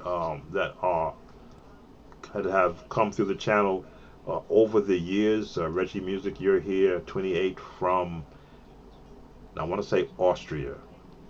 So I have it correctly. So you're around the world, so I know it's a different time zone for you. Not sure if it's the same day. It's Saturday for me. It may be Sunday night for you. Late in the evening. And again, who came in, who had the question about as a beginner, which is what I love talking to beginners because I hide nothing about working your way around major 13th. You have to pick a song that is using it. I think the song that we just played, you were listening to that as I was approaching it, and you saw my fingering. That was one thing that I could not understand as a 13-year-old musician. Why, when I would ask a musician sitting on an organ what chords they were doing, they would either stop playing or they turn to the side and hide their hands so I couldn't see it. I could never understand that because all I wanted to know was, it's a pretty chord. How did you get that chord? How did you make it? And they would say, well, you just ask God and God will give it to you. And I could never understand that response until I got amongst professional musicians who were my actual school teachers.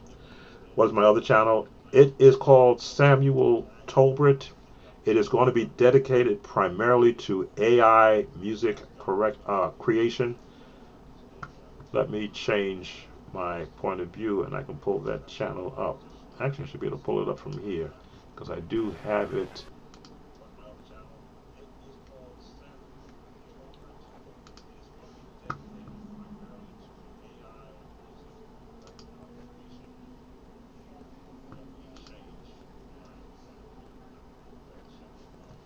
That should be showing the other channel. Yes, that's the other channel. It is dedicated to the AI music creation. I've had this channel since 2013 and I've done really nothing with it. Let's see if I can pivot some of this over because it looks kind of messy right here. Let's pull that like that. Let's see if that cleans that up. It doesn't.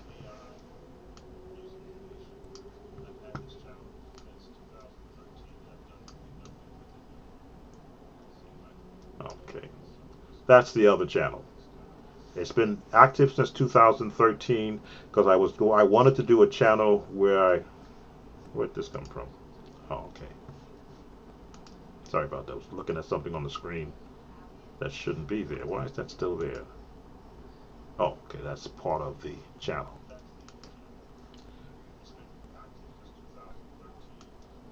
Changing the way everything looks so that it looks presentable. As you can see, it's a virtual choir music productions channel. I've been neglecting it since 2013, just throwing stuff on it here and there because I was trying to decide what I really wanted to do with the channel. I was actually communicating with singers. Welcome, Light Rich. I was actually communicating with singers so that I could see if I can feature their voices in their own singing productions or any that I wanted to create.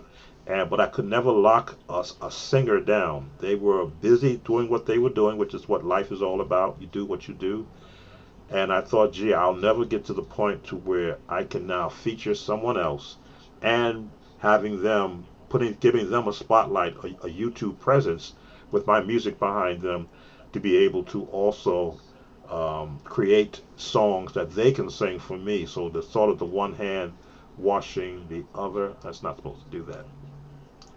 I didn't lock that in place. So let me do this so I can lock this. As I tell you, if I don't see synergy, I know it's me. Let's lock this. Okay, it's locked. So that's the other channel, and I just started putting information on there. It had only 409 subscribers. That's how long the channel is. People do find it. They actually stumble on it. So when I began to morph over some of the AI stuff that I've done, that I created, it got close to 2,200 views in 2 days. So it encouraged me that there is a need out there that I could fill with my AI singers. As you can see, these are the shorts.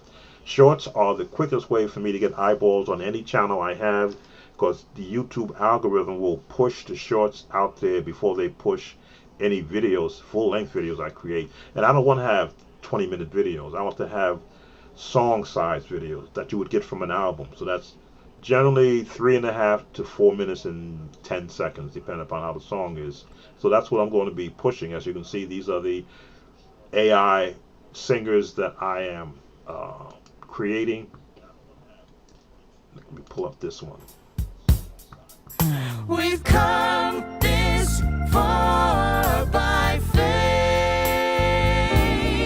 You don't have this on my other channel. Leaning on the Lord,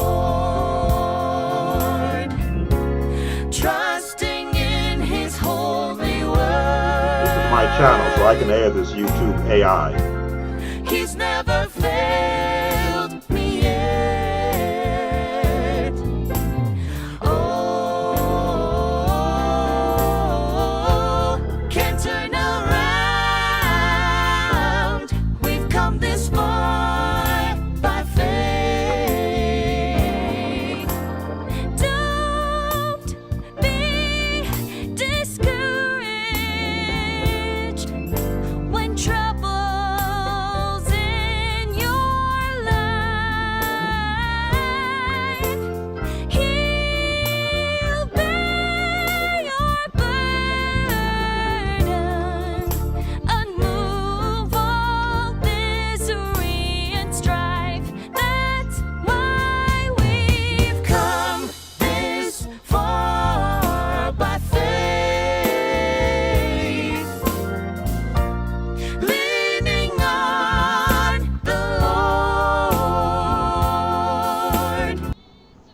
just in case the AI from YouTube is saying, "Hey, that's not your music," and they would probably be right. This is from this channel and not from the Sound of Joy channel.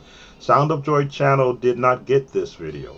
That's why I said I am moving my AI productions from Sound of Joy to Samuel Tolbert, because this is going to be dedicated primarily to the virtual choir sound. Virtual choir sound will give listeners music to listen to that they don't hear all the time, and the ability to learn songs that from my past, and of course future songs that I've put songs on here that I've actually written from thoughts from another person. I think Your Grace for the Hard Parts too. I have a cousin, you probably heard of him, Richard Talbot Jr. He does a lot of praise and worship camps and songs he's written. He once wrote down in one of his posts on Facebook, Your Grace for the Hard Parts too. And I said, gee, that sounds like a good title for a song. So I went and I created a song from a post that he just put the words down. Now, whether or not he wrote a song maybe he wrote a song using those words, but as a songwriter and a composer, I listened. When I heard what he had said, I said, gee, okay, let me go to ChatGPT, which is my official lyric writer for thoughts. And I said, well, ChatGPT, what lyrics would you put to a song like this and make it a praise song? I'll let you hear it, because this song is on the Sound of Joy channel. Again, taking a break from learning from teaching songs. It is on the Sound of Joy channel. Got very low views. This one was one of the major ones when I located it. It had like 100 views in the first 20 minutes. I said, good, I'm going to build a brand, AI singing, on my alternative channel. Your Grace for the Hard Parts too. Hey, you, I know it's enough. It's on the Sound of Joy channel also. Make anyone quit. Hey, And I wrote it in a CCM format. I know it's enough. So I'm going to do a full production of this one now that I got Logic. I'm working in the Logic family But with, don't you know, with guitars and strings and a light organ in the bottom. you quit. Your grace for the hard parts too. Now, the melody is all me. The words may be ChatGPT, but I'm the melody. And applying generalized chords, It's enough. which is the 1, the 4, and the 6. We start in the 6, Hey, you, the 4, start in the 4, to the 1, I know then to the 5, it's enough to make go to the 6, anyone quit.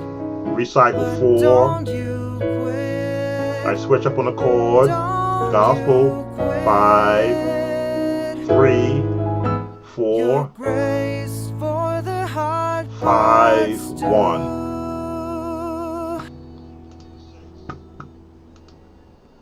So that is what this channel, and as you can see, it's Samuel Tolbert. Only 443 subscribers, but I had only 409 subscribers, and maybe I got rid of some of the old videos on here. I had maybe 30 videos on it, so I've included all these videos in the past 3 days, which is why you sort of MIS. Well, I still put up some videos for the Sound of Joy channel, but I will be devoting a lot of time to doing this. Some of my older videos, 11 years ago, 11 years ago. So you see, I've been sort of neglecting this channel in my search for singers to be able to help me build out this channel. I was basically waiting for AI, which AI came, and now I can have any singer, any style of singing I want to create placed on this channel.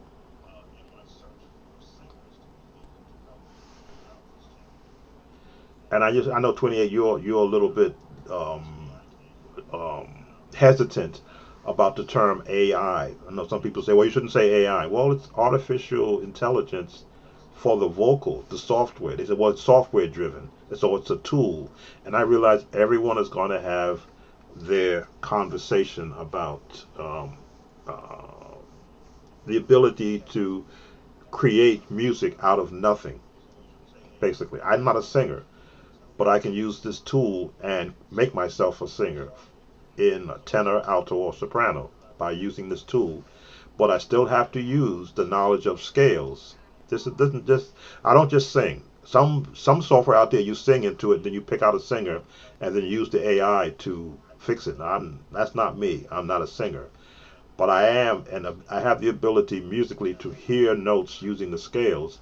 And because I've played for many singers and I can listen to someone sing professionally, I can imagine from a piano standpoint how they are lyrically getting those notes out vocally, do it on the piano, go into the software, and then hear the timing, how it's being morphed together. And I've done many videos already like this. The Dreamtronics playlist on the home channel takes you through my whole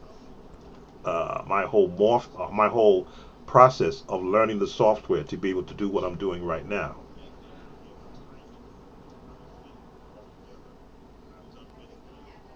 Oh, thank you.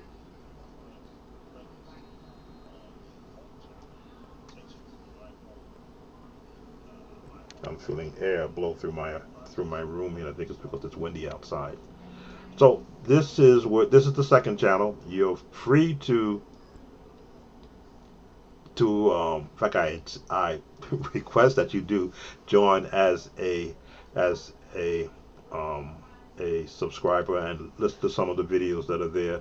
Some you've heard already on this channel. If you haven't heard them yet, you can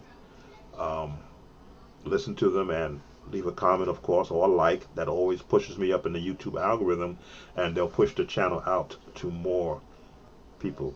Old school gospel. Oh, I got the old school gospel coming. For those who may not be aware, is it Bishop or Reverend or Pastor Norman Hutchins recently passed in the last couple of days, and his music was all about that traditional gospel sound. I'm trying to picture which song of his am I going to put an AI version to, and I think it's going to be I'm on the battlefield fighting for my Lord, because I did do a lesson on that in the old version of my lessons here on YouTube, which got flagged. It's okay if they flagged it. That's what YouTube does. They say, wait a minute, this song is somebody belongs to somebody else, but it's a lesson.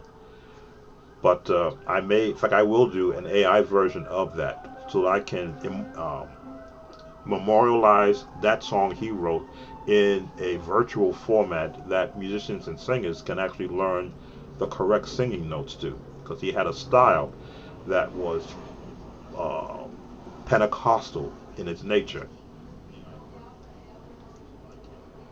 Pentecostal in nature. So let's, in fact, let me take you back to this screen. Okay. While I clean up what I've been moving around here. So go back to, okay.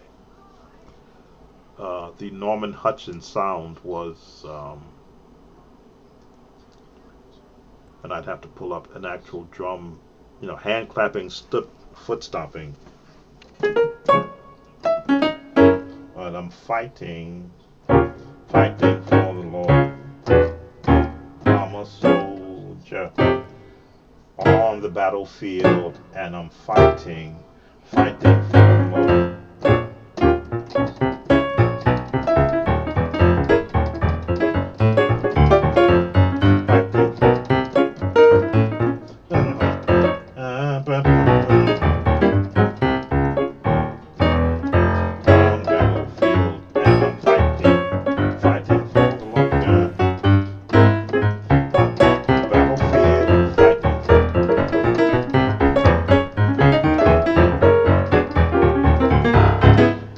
Fun one. That's going to be a fun one to create, because I get to do all that jazz bass movement that's in an actual gospel feel.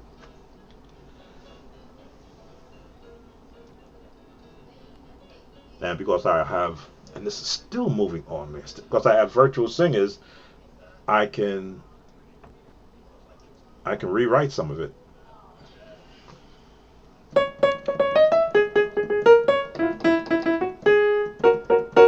So that's the voice thing. On the battlefield, fighting for.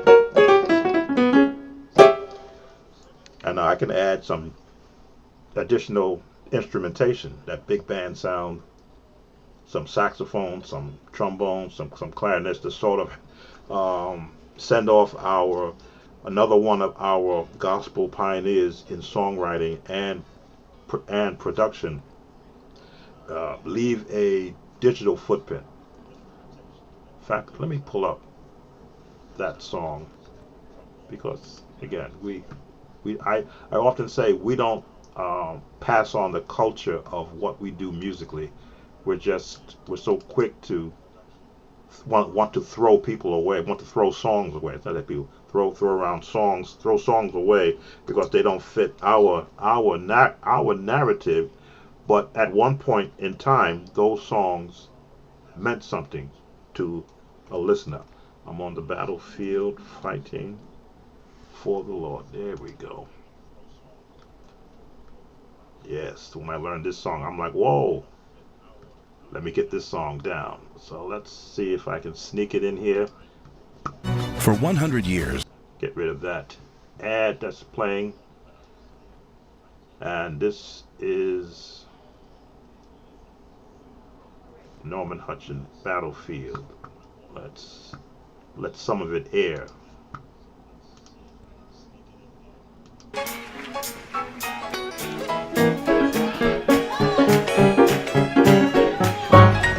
Listen, I'm a soldier on the battlefield, and I'm fighting. I promised him I would serve him until I died. I'm fighting, yes I am. On this Christian journey, I've had heartaches and pain, sunshine and rain, but I'm fighting, yes I am. Listen, I get up and I've been down, but I never turn around, because I'm fighting, yes I am. You know what, church? If I hold out, and I know. Come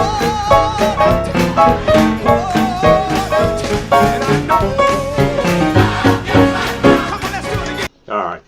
Yes, I'm definitely going to get a copyright on that. Definitely going to get a copyright on that. But that's the era of music where I came from, where the songs weren't so drawn out, where you got to repeat the verse 100 times just to get it across to the people listening, where you got people standing before the song even starts. This song got people out of their seats. This type of music, as I say, this is that modern big band gospel sound that I came from, that I learned to love, because it took me back to how the big band, you can hear something with actually horns in this one, but how the big band sound was adopted by a lot of church musicians, new composers of that era. Of course, nowadays I understand that, what does the scripture say? Sing unto the Lord a new song, but then don't forget the ones that got you musicians to this point. Because us older guys, and I'm one of the older guys, I won't consider myself ancient until I pass 70 next year. I would have reached 70 years old. But as you can see, I don't slow down. I just tailor the actual pace that I actually do. But there's bouncing all over that type of song. There's tritones. There's the number system with the 1, 4, 2, 5, 1, 3, no 1, flat 7, 2, 5, 1. That's that. 3, 2, 1, 2, 5, 1.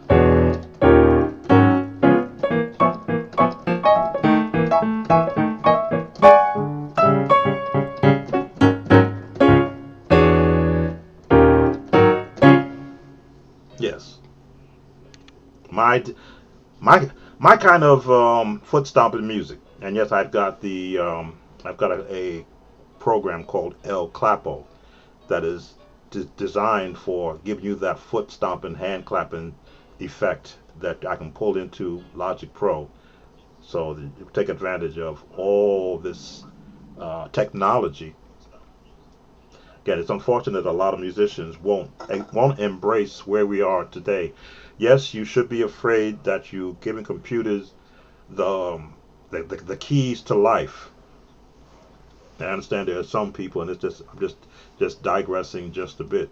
There are some people that are using computer technology as an change my scene, computer technology as an actual mentor. In case you want to know where this video or where I was getting this music from, they're using the computer's software as an actual mentor for them. They get talking points from it. They because computers now are trained to learn from the person that they are interfacing with.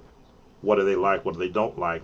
And they'll make suggestions. When you go to YouTube, YouTube is learning what you watch, so it's going to send you more. Just stretching the screen out. Send you more of what you watch, and you wonder why on your feed are you getting these videos that you did not ask for. Well, when you watch one video, YouTube algorithm says, "Oh, you like that video? Well, we got 1,000 more," and all of a sudden on your feed, you'll see all these videos popping up that talk about the same thing, and you're wondering, well, gee, I didn't ask for all of this, but yes, you did. When you clicked on, you gave the AI an idea that, well, if you like this one, you'll love this one, and this one, and that one, which is why I often say, the more you patronize my site, you'll get insights into other musicians teaching the very same thing, but their own approach to it. And I watch the other musicians also. I get a feed on my algorithm that says, well, where did most of your viewers go after they watch your video? So yes, I do see, not you as an individual, but I see where collectively those who view my channel, who else they're viewing.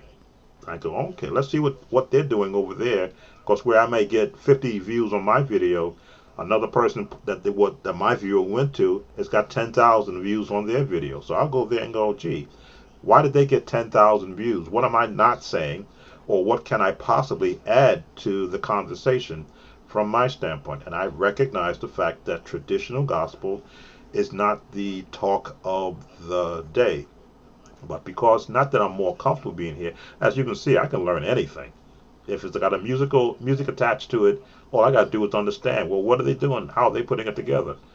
But I want to keep this genre of traditional or the evolution from spirituals, hymns, to early gospel, to contemporary gospel, which is the Hawkins. That's when I came in, to the urban gospel, which is the Hezekiah Walker, John P. Keys, the classical gospel, which is the Kirk Franklin's, the Kurt Carr, not quite Kirk Franklin, but Richard Smallwood, Kurt Carr, and everyone down that range, all to the big band gospel, which is the Mississippi Mass, the Chicago Mass, the contemporary gospel. If you go to LA Mass Choir had a contemporary gospel sound, contemporary urban gospel sound, because they had their own brand.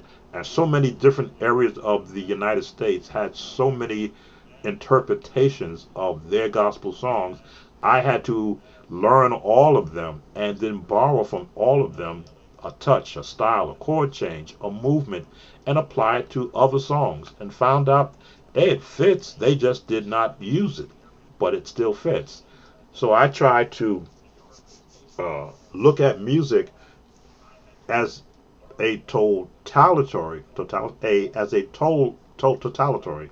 making up words as I go. And I'm having this conversation, so that I'm confused the YouTube algorithm from listening to the channel, so that I can talk to every style of music that I hear come across the YouTube on this channel from an actual viewer request. As you saw when I did the Betty, I want to get her name correct. I don't want to call her out of her name. The Betty Wright.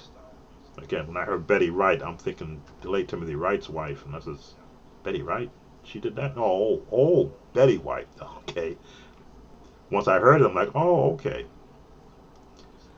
I said, okay, well, what are they doing in here? Oh, basic music, basic number system, basic R&B runs of that era, of that day.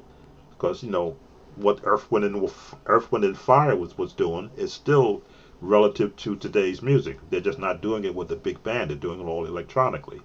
But if I had to learn Earth, Wind, and Fire, what was it?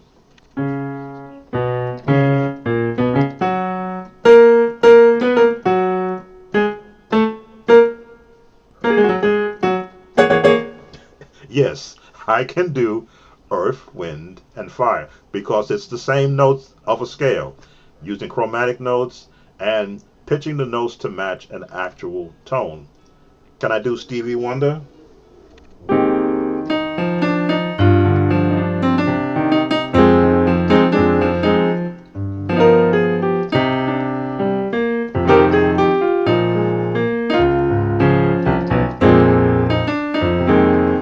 Yes, I can do Stevie Wonder. Why?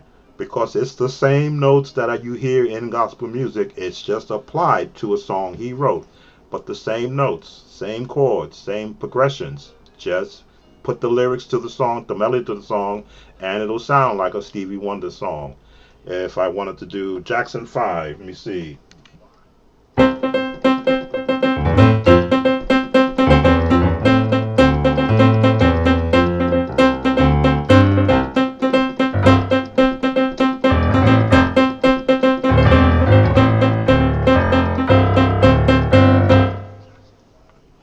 The bass run and the melody. Early Jackson 5. Again, I'm talking about when they first started coming out. So I can listen to R. Kelly.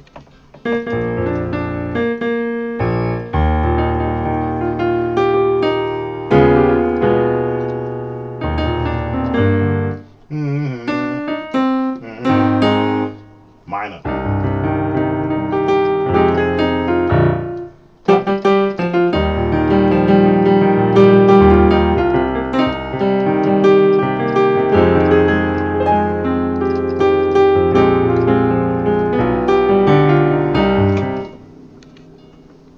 So, is that gospel? Is that jazz? Is that R&B?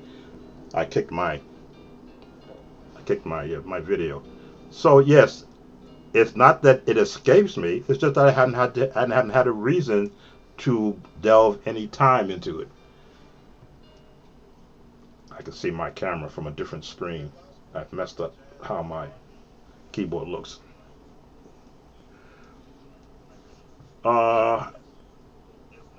So when you begin to look at music, Mr. Smallwood, Richard Smallwood's music messed me up because I was a gospel pianist in a Pentecostal church, learning all the songs that were of that era. But when Richard Smallwood came out, and it was handed to me. Generally, it was an actual cassette tape given to me, not of the original. But this is when people started making copies, because they had the ability to copy a song either off the radio on a small cassette player or from their home, and handed me a tape and said, "Oh, this is Richard Smallwood. We want to learn this song." And when I learned the first song, it was "Glorify the Lord," and I'm like, "Wait a minute, this makes no sense. How is that piano sounding classical yet gospel? Key of A flat, glorify the Lord."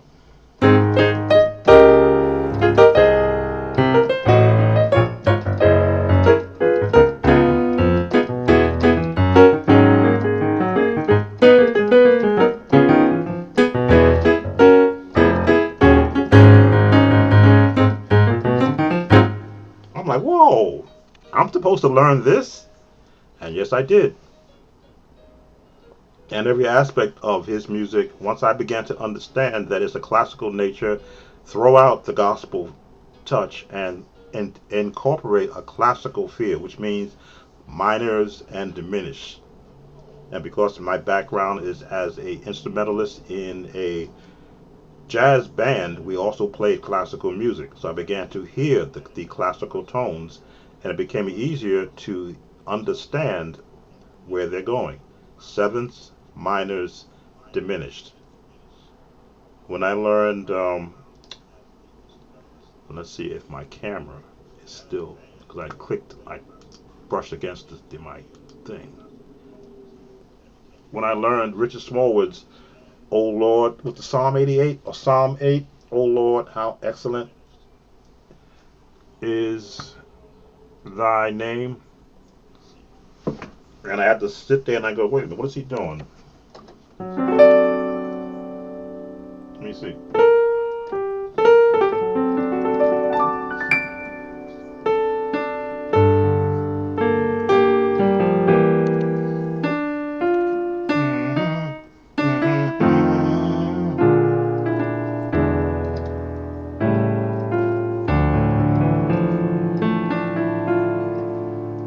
There's the change. Diminished chord, but tritone.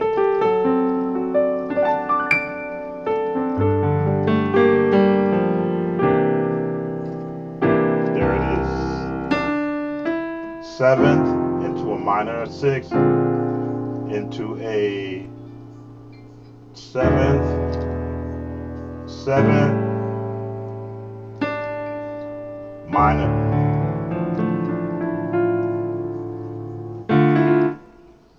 A flat, B flat.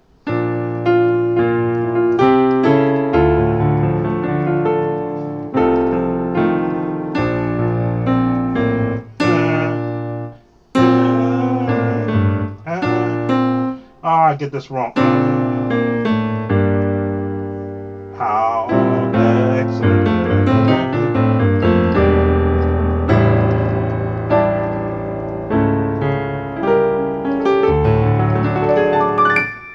Get that run wrong.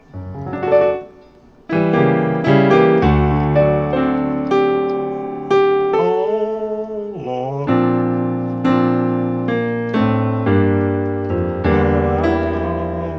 A,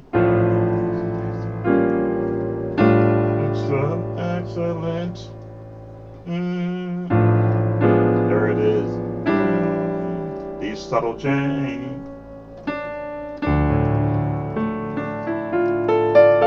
And those were the hard songs. Those were the songs where I said, wait a minute, I want to sound like this. So I had to, say, put my ear to the music so I can hear what's happening, not just the bass line chords, but the subtle chords.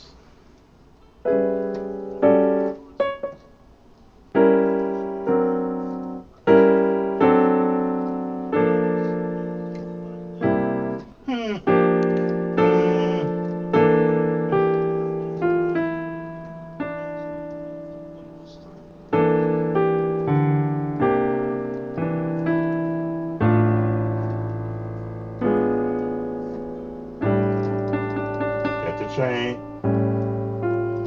the end, 7,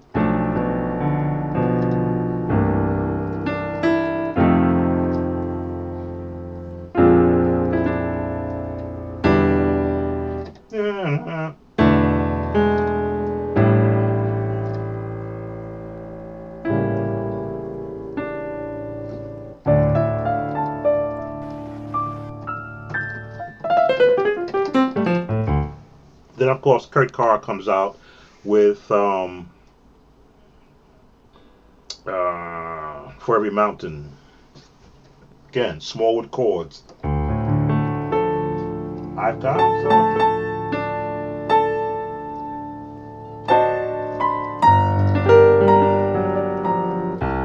So many wonderful.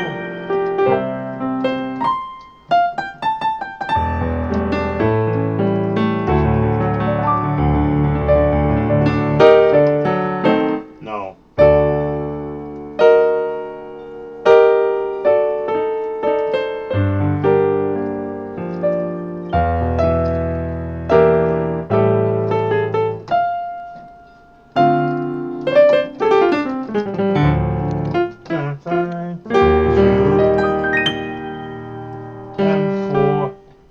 E, circle of 4 to the A, Circle of 4. 1, 2, 3.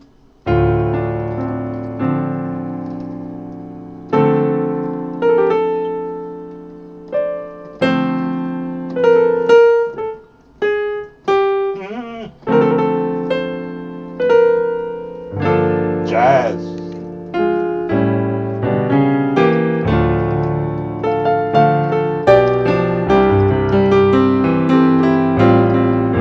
Circle of 4s.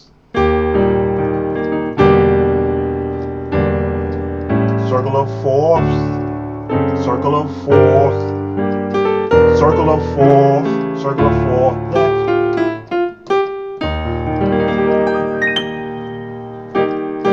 Half a step.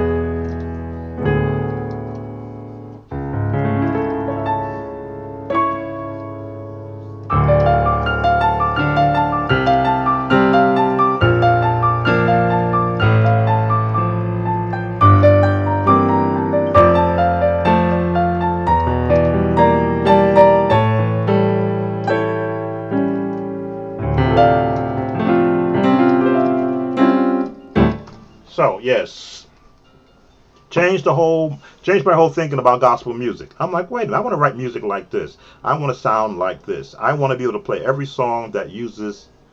Why is this moving on me? I'm not touching it. Oh, maybe I am touching it. I'm gonna have to get a different stand here. It's too close to when I move my feet, I brush against it.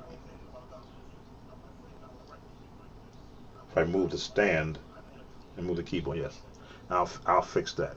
So that is the essence of what I show musicians, that the music is not beyond them. They're just not up to where the music is. Once you get to the point where you adapt a different approach, get out of the number system and get into the scale system, all of a sudden all these chords that you've been listening to all the time, you go, oh, it's just a minor scale.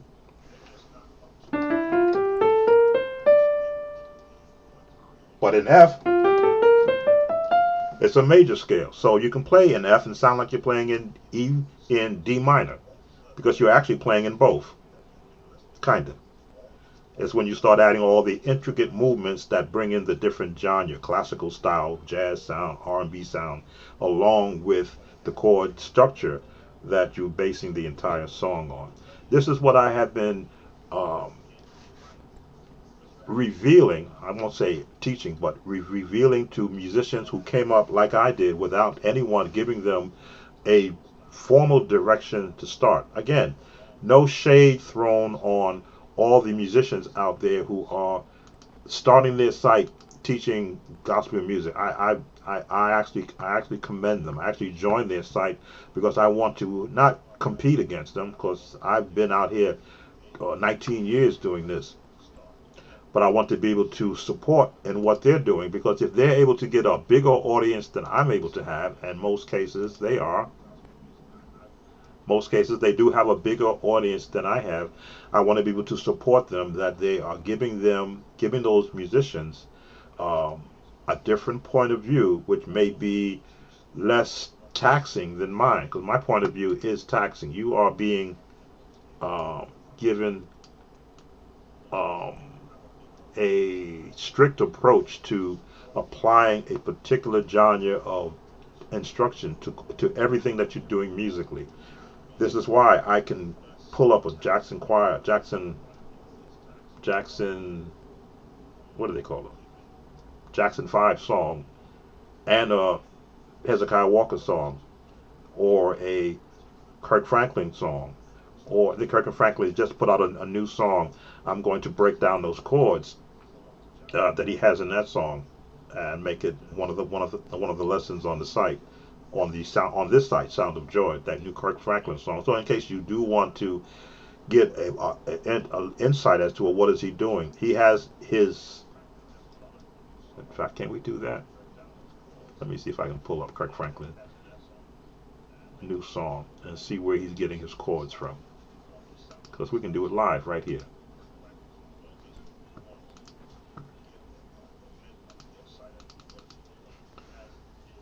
Do it again, I think that's what they call. Do it again. Kirk Franklin. All I gotta do is hear it. Yep, it is available. I gotta be careful with this one because they'll come after me on this. So let's hear what he's doing and do it again. Why not? Alright, that's the ad. Because it's just music. It's the approach he's using. So let's hear. First of all, what key is it in? You seem quiet lately. So glad to know you didn't forget about us. Okay. F. Immediately I heard it because I was just playing in F. Go to Chord app. Fair use, YouTube. So already I hear the first chords that he's using in the song, which is his signature chords. R&B. It's a 4 or a 2. That's the first chord. That's the first chords I heard. Let's back it up a little bit. So glad.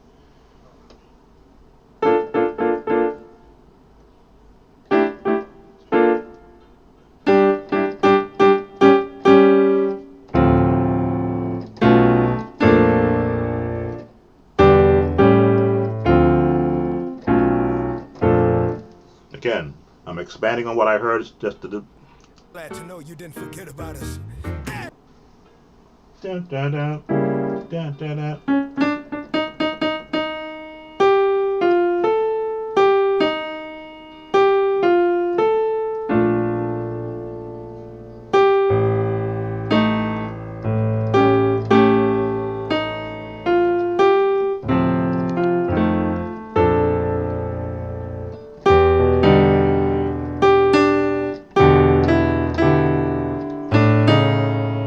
Okay.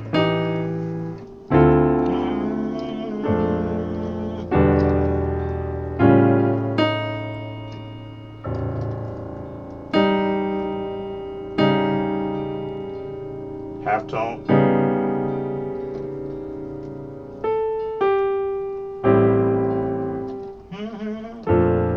I'm trying to keep away from the algorithm.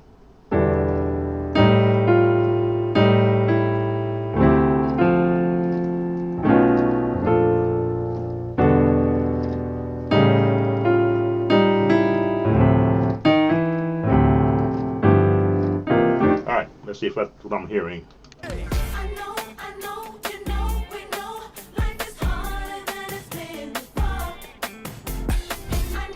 Okay.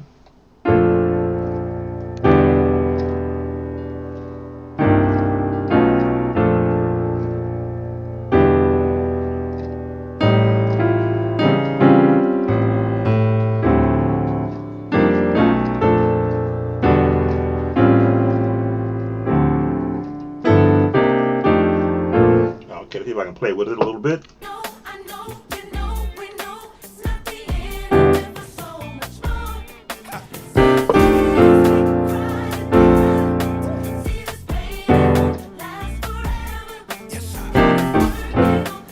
Okay, different turn.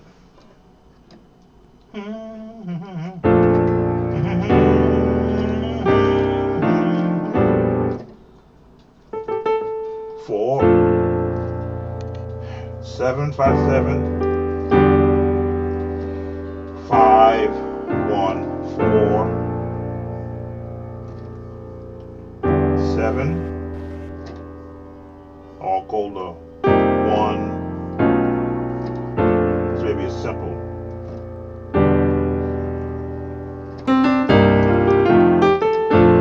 That may be a simpler way.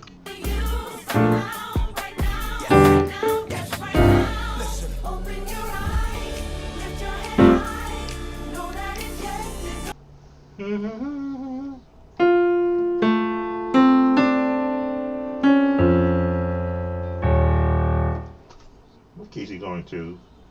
E flat?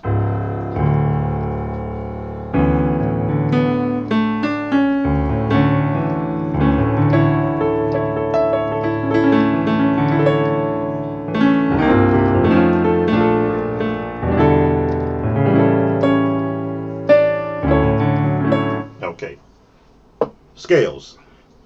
Every time you hear a new chord interjected into a song, you have to ask yourself, where are they getting the chords from? Look at the major scale, and look at every note in that major scale. That means you can borrow chords from every note in that scale. Because I heard that change over from, let me see.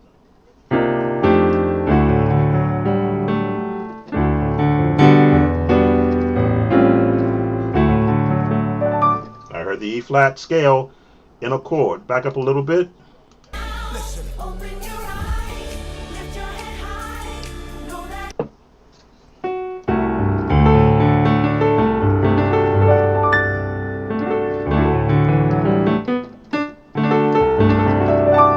He went down a note to be able to change.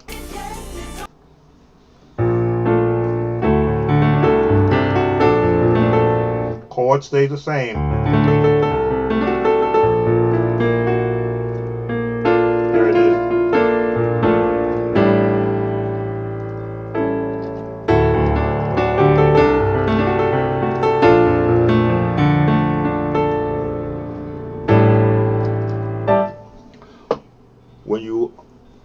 When you hear a musician write so many songs, after a while you're going, just like Richard Smallwood, you listen to enough of his songs, you're going to say, oh, he used that chord in this song, and this chord in that song, this chord in that song, and then you begin to piece together. They have it's like a facial recognition.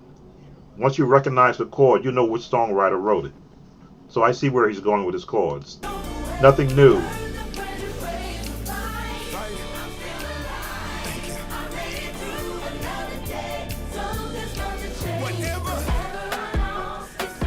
So it's just changed into D.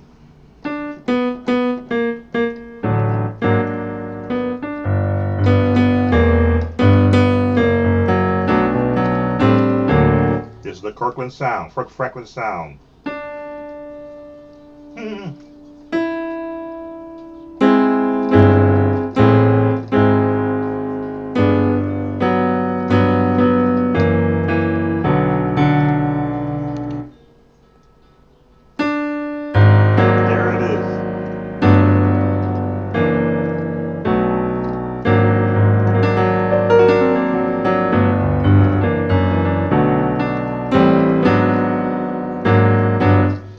And this is what I do. I tear apart a song.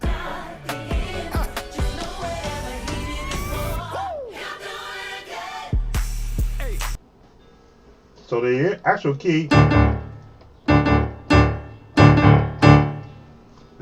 key is D, but he starts it off in the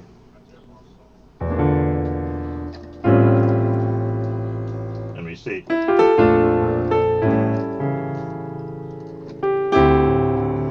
I forgot how the song started now. Because now I know that, I hear that he's in D now for the song. Let's see, where did it start? Been quiet lately. So glad to know you didn't forget about us. Hey.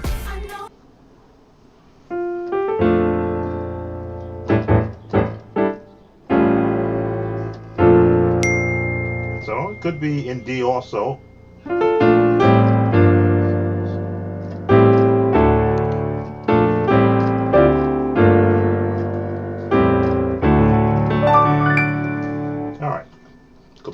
I keyed in on the first part of the song, not to hear the, as they say, the whole resolution of the matter. Because these chords, and as I've said, if you know the scales of the key of F, is the same scale for D minor, which means you can borrow the chords of D minor to sound like you're in F, and then go to D major by changing how many notes? One note, two notes. Change these two notes, and now you're in D major, which is where he is now, which means that you can now resolve the song, make it sound like you've done something majestically with music, and all you've done was change two notes to change the key that you're in. But you started in the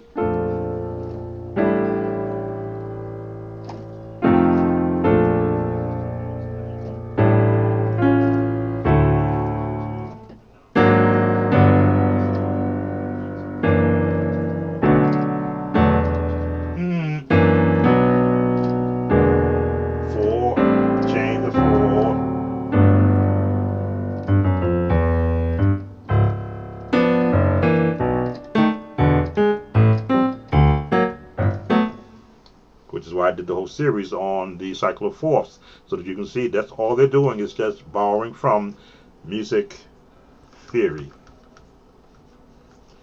Can't add too much of this because it just came out. Am I establishing a regular time for your live streaming sessions? No, I took this time because I was doing so much music. I needed to get out of doing music and start having conversations. And it's a good way for me to keep up with the viewer requests is to do something live, so I can again talk to the audience. I think it's about 7 who are viewing now, and be able to have conversation and a break from what I'm doing. There's that old saying, all work and no play makes, they just call the thing Jack, all work and no play makes Sam a dull person. No, it makes me sharper for what I want to do, but then I need to know when I need to just back off and have conversation and have talk, because I've been having too many conversations with ChatGPT to the point where they actually they not banned me, because I used the free ChatGPT, but they sent me down to a lower level because I've had too much time with it. Because I've asked and get so many questions and look at it this way and do it this way, and but what if I did this? And it's like having a conversation with an actual mentor, getting a broadened sense of what you want to accomplish. If you've watched any of the, can I pull those up here? I've had ChatGPT creating images for me since they've upgraded it, and I'm shocked because I haven't used it as much as I normally do for images as to what it was able to create for me just by typing in a prompt. So I'm learning how to word my prompts so that I can get a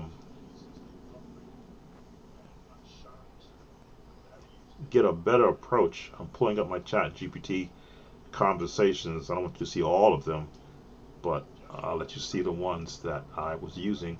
Again, stopping for a conversation. Let's change the scene. We should be on ChatGPT. Yes. I asked ChatGPT to create for me an AI choir. You can see up there, I need cover design for YouTube thumbnails of my AI singers. I can place wording on them. Maybe singers standing in a recording booth, 5 of them, looking at the engineer. That was the prompt I wrote. There are other ways to write prompts to talk to ChatGPT. Let me just increase this. But that's the one I used. So you can see some of the conversations.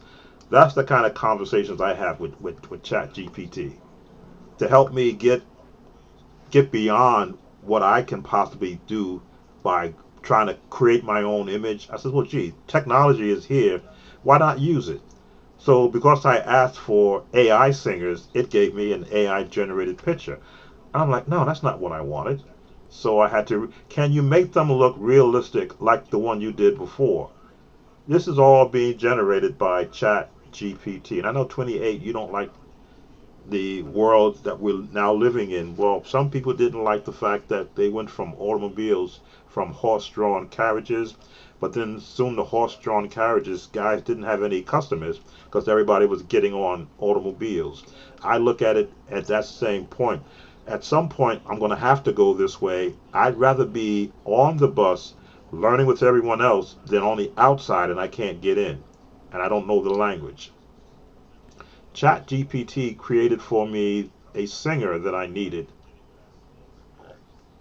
Create an image of a male gospel soloist singing, should have been singing with a microphone and a piano player in the background at a church with stained glass windows.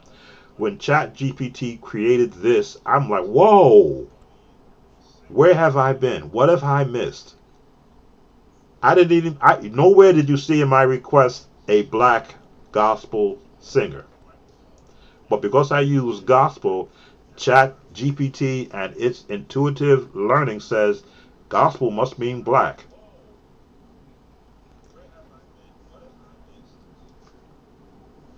So when this came up, I'm like, whoa. And I've been using this image on all of my male singing AI singers, AI singing male virtual singers that I have just a male singing. This is the one I'm using until I create another one. But the fact it put the piano player in the back and also made them African American, I'd use the term black because I'm African American. I'm not black. I'm not a color. I'm a culture, or from a race of people that are what they call them, sub-Saharan. But when this came up, I said I didn't even say what to be wearing.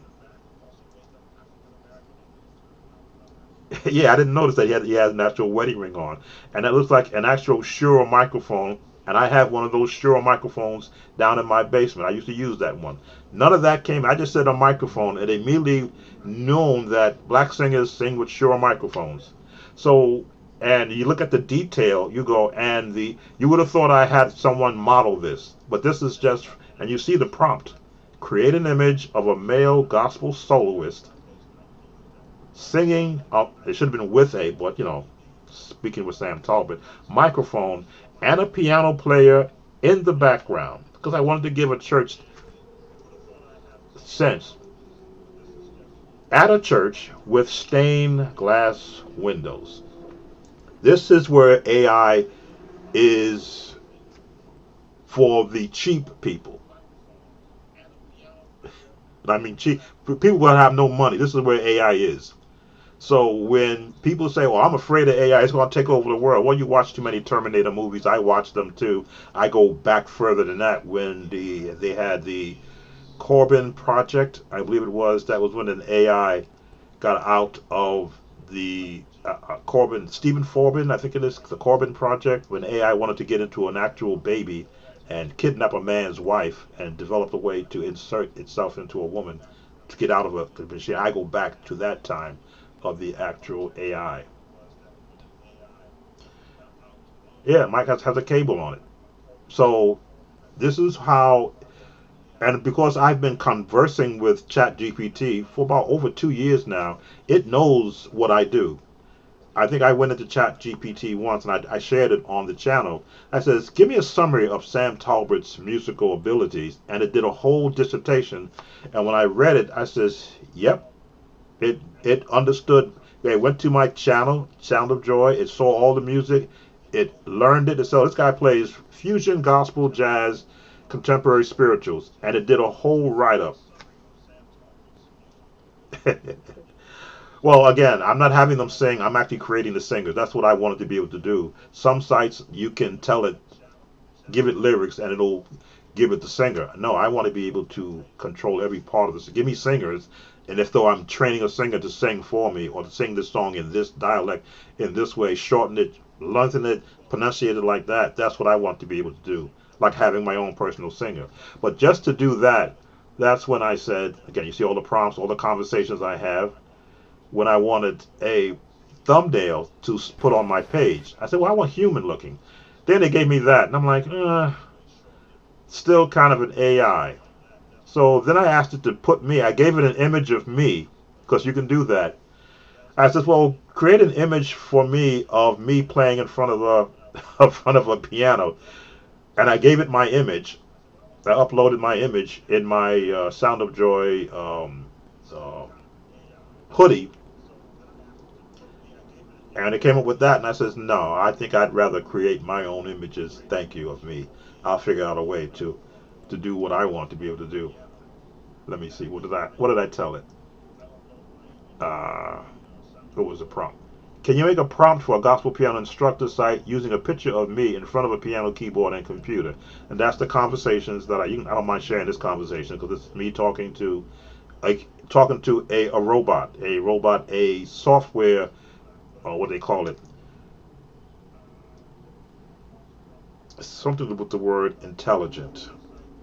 I guess an artificial intelligent software, the freebie version. This is not the one that you pay hundreds of dollars a month to have deeper insight. I just needed some information. So when I gave it my video, picture of me, this is what it came up with. And I says, okay, you're not quite there yet. Or maybe I just got to pay a little more money.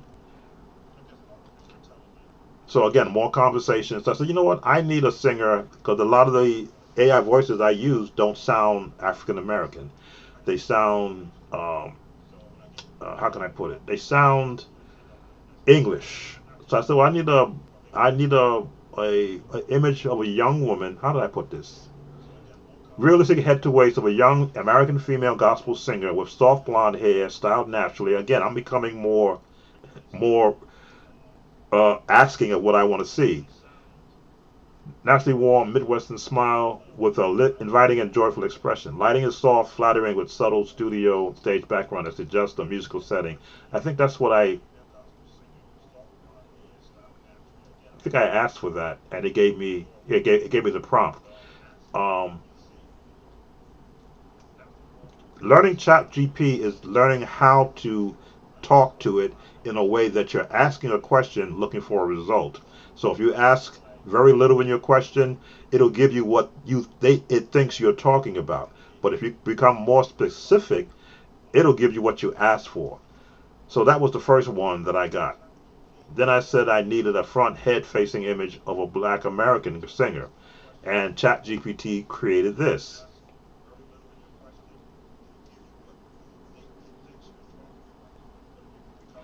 And I said, okay, I can use her.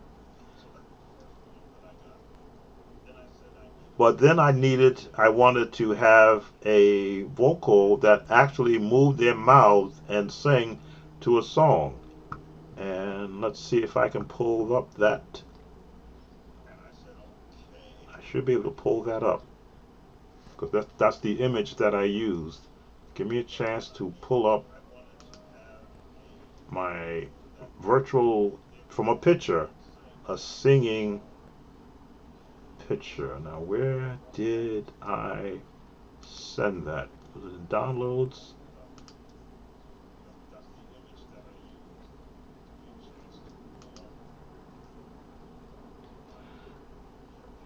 I got it from Visionary. So that should have saved it to my, so that you can see what the direction I'm going in. It started with the name of the song too. And the name of the song, what the same of the song? Can I remember what the? Oh nope, that was the male singer I wanted. He didn't come out that well. What was the title of the song I brought it to?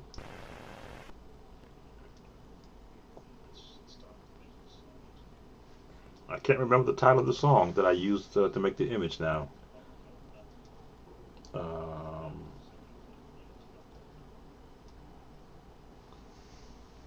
Let me see if I can find it. What was the title of the song?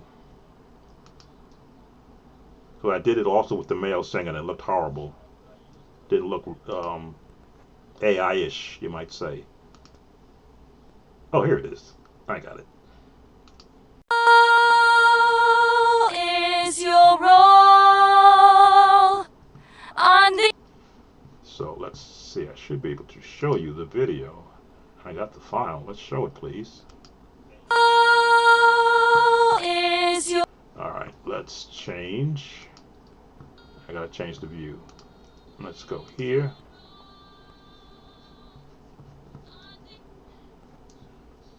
Give me a chance to change some of this so that I can play the video. Is your role on the altar of sacrifice made? Your heart, does the Spirit control?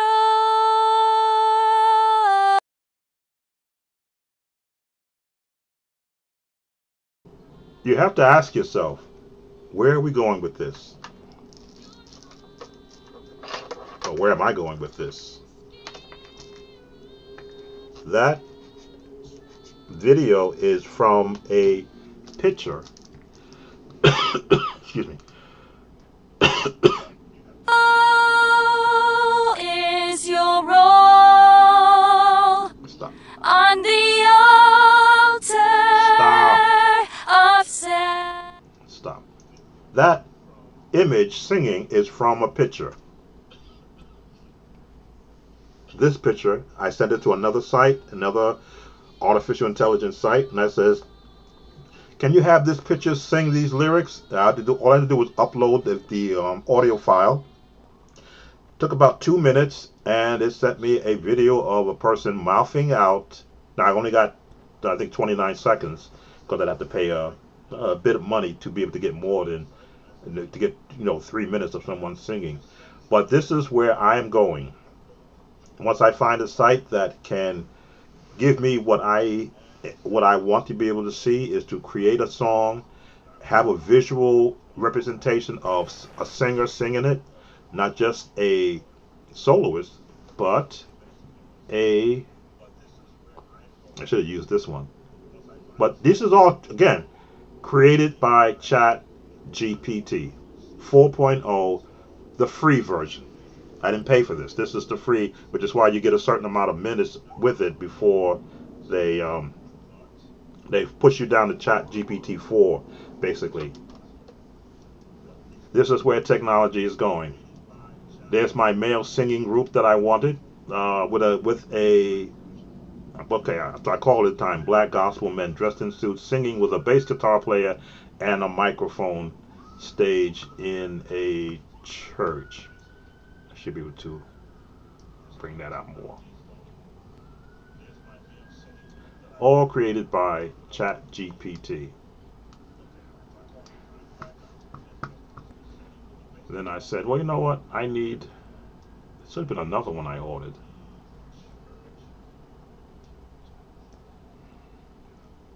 Okay, that may have been the last one I did. Because again, I was getting the AI pictures out. There should have been one there of singers singing in a park. Why didn't they show up? They're the ones that you see on the front page of the other channel. They were singing in an actual park. Here we go. Sing unto him a brand new song. With this one, I gave ChatGPT the song title, and this is what they created. So that's why you see that one on my page. But I'm going to redo this. And I'm surprised it's not there. I thought I did redo it.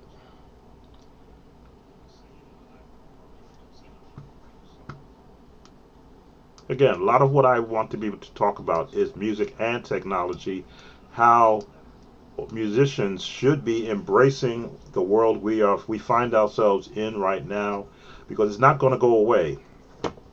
And if we can keep an actual semblance of civility, don't let it go so crazy that we can't get out of the house unless we talk to a computer. I'm not at that point. I do ask Alexa, what is the temperature today? Is it raining out? Is it going to rain today?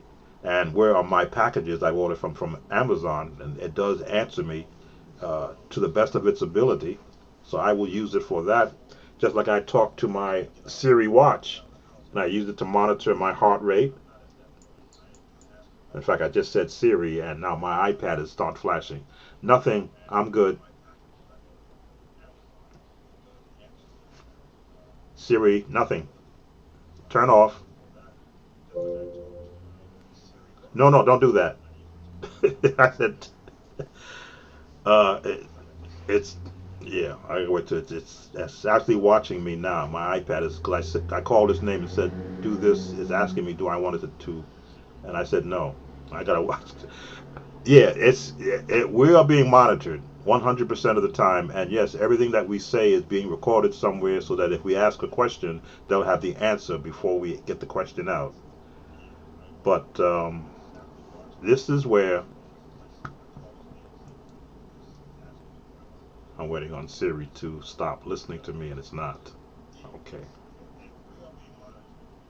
All right, there we go. It turned off. But yes, I embrace everything that technology has. I don't know why that page is frozen up. Let me just do this.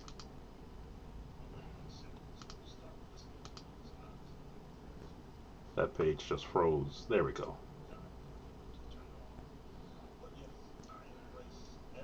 But again, I'm about, because I came from the technology age. I was a technician for the IBM Corporation. So I got to see a lot of technology that you would never have believed then, but I was under a actual NDA not to talk about it. But a lot of what is being portrayed now, I saw Bluetooth before you even heard of Bluetooth. But because we signed NDAs, non-disclosure agreements, we don't, even though we're allowed to see it, because my work took me into IBM research centers where all this stuff was being created, not thought of, was already created. They put it on the shelf because there wasn't time, there wasn't enough devices that could take advantage of it. So Bluetooth was back in the 80s, only until they began to make equipment that could benefit from it. The internet was back in the 80s. The personal computer, I saw the first personal computer IBM put out, the personal PC, before anybody else saw it. We saw it in an actual presentation. This is what's coming. Now, don't say nothing. I couldn't afford it back then. It was $6,000 back then for what it cost, maybe 60 cents now.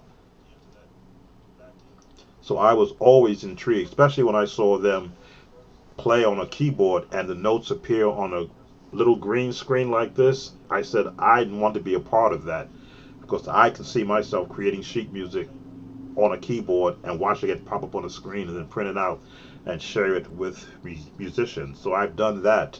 I've been a part of that environment, just that I have not found the musicians who could benefit from it. Not that I still can't do it. I have the ability to still do that. But there's a set of musicians coming up in my future, I believe, as I'm working towards, that will benefit from sheet music, someone singing what's on the sheet music, someone singing to the music that I put on the sheet music, and a video to keep the person who's watching it or being learned from it entertained. As you saw when I had that image of the person in the background singing to a song that I created with AI, I was playing behind it, because that's what I do. I create the AI singing voice using the scales, and then I script out how I want it to sound, and then I can chord right behind it. Something that I did not have back in my earlier days as a musician. When a singer was put in front of you, you had no idea what was coming out of their mouth, and most times they didn't have the melody correct. So I had to reprogram myself not to always play melody when I'm behind a good singer. Now I have the ability to have the singer sing the exact notes I want to hear, so I can now put in all those chords from different genres. And sometimes I'll cross up, because I'll think 5 chords that I want to use until I get to that part of the song, and I'll settle on it just at the point it's being pulled out. That's usually when I have to redo a video, because I'm like, ah, man, I want to use this chord. Then on the way back, but I really want to use this chord too. Can I fit them both in there? Okay, do it like Smallwood does. Boom, boom. Do it like this one. Hold it, hold it, hold it, hold it. Now, boom, boom. And that's what you hear when I put out a finished product, that I've gone through it and tried different genres, different eras, different styles, and then settled on the one that best brings out what's being sung. That's what you will be seeing on the second channel. Not this one, but on the Sam Tolbert channel. The finished product, where I can now use Logic Pro to sculpt the entire or build the entire song, versus just a audible voice and me just showing you the chords that you can apply to it. Production. That's what I'm all about. Alright, I've been here now going on hour 3, so I'm going to bring it to a close. I want to thank those that are here. I believe only 3 are still with me, and I do appreciate those of you who have been here. So if there are any questions that I can possibly answer, I'm looking at the chat now to make sure I haven't missed any, and I haven't. The future is now. You don't have to participate in this future, but every time you turn on your means of communication, which is your iPhone or your Android phone or whichever phone you have, your smartphone, you are participating, because they know where you are, they know who you're talking to, and they know what you're viewing when you go and you do search. So you're an unwilling participant in it. I like to be a willing participant in this technology, because I'm able to, and I want to be able to monetize it, because I am retired, so I am under the what do they call it, fixed income umbrella, which means if I can use what I've learned over these years and either monetize it by creating music or by teaching how you can play it just from your viewing it or from your supporting me on the Patreon page. You see I have a patreon.com. This is the plug for the Patreon page. Probably need to show you what's on the Patreon page for those who may be seeing this, because you see that but you're not sure what that's all about. Let me change this and show you the Patreon page.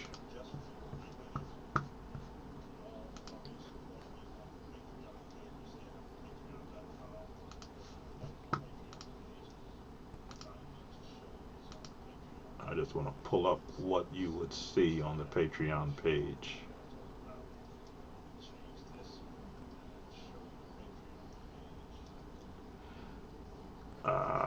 Let's see if it'll let me go into it. Let me do this.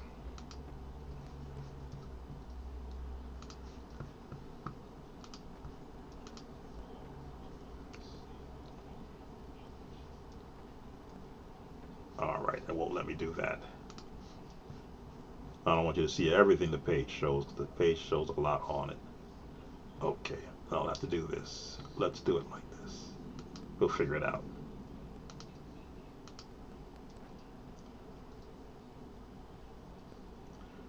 So that's the Patreon page. That's what you will see when the page comes up. I have to go past something because I don't want you to see that.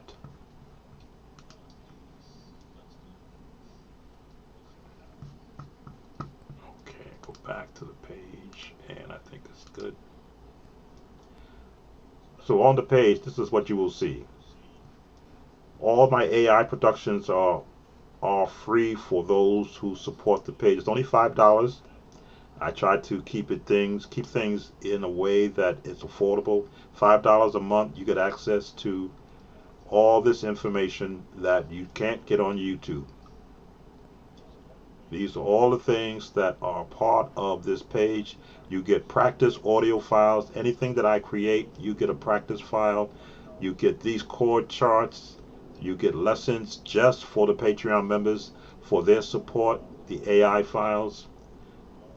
This one I don't think people watched a lot. This is there was an artist on Instagram that did a Timothy Wright song, and I said, let me put them lyrics and vocals to an old Timothy Wright song that I used to play, Come Thou Almighty King. I believe it's on the Sound of Joy channel. But you get access to this, and I believe I put did I put the lyrics in this one? No, you didn't get the lyrics on this one. But you get information, you get education, you get workbooks, access to workbooks. You get songs that I can't do on YouTube because I'll get the copyright. I can do it here because it's nothing to do with YouTube. You get new releases. You get words of inspiration from me, which you also do get. Chords and progressions. You get all the AI work that I do. You get rhythm tracks. This is for Patreon. This is $5 a month. There's over 150 files, I believe, now. And I try to make sure I give at least, it says load more. That's just up to the first 50 files. But this is what I make available to those who support me on the Patreon page. Because you don't have to do that. You could say, well, I can get it for free on his YouTube channel. Why should I want to support Sam Talbert? And I said, well, you want to support me because it gives you an opportunity to get access to me directly. Those on the Patreon page, because of their support, they don't have to put a comment on YouTube and wait for me to get to them. I get to them that same day or that next day, and I create an actual video lesson that only they get. I have one Patreon person. He'll probably see this video, but he's been with me now over a year now. He's probably got at least 50 videos from me already. on all types of songs, CCM, gospel, contemporary. I create a lesson just for him, and only he gets to see those files because he's supporting me for just $5.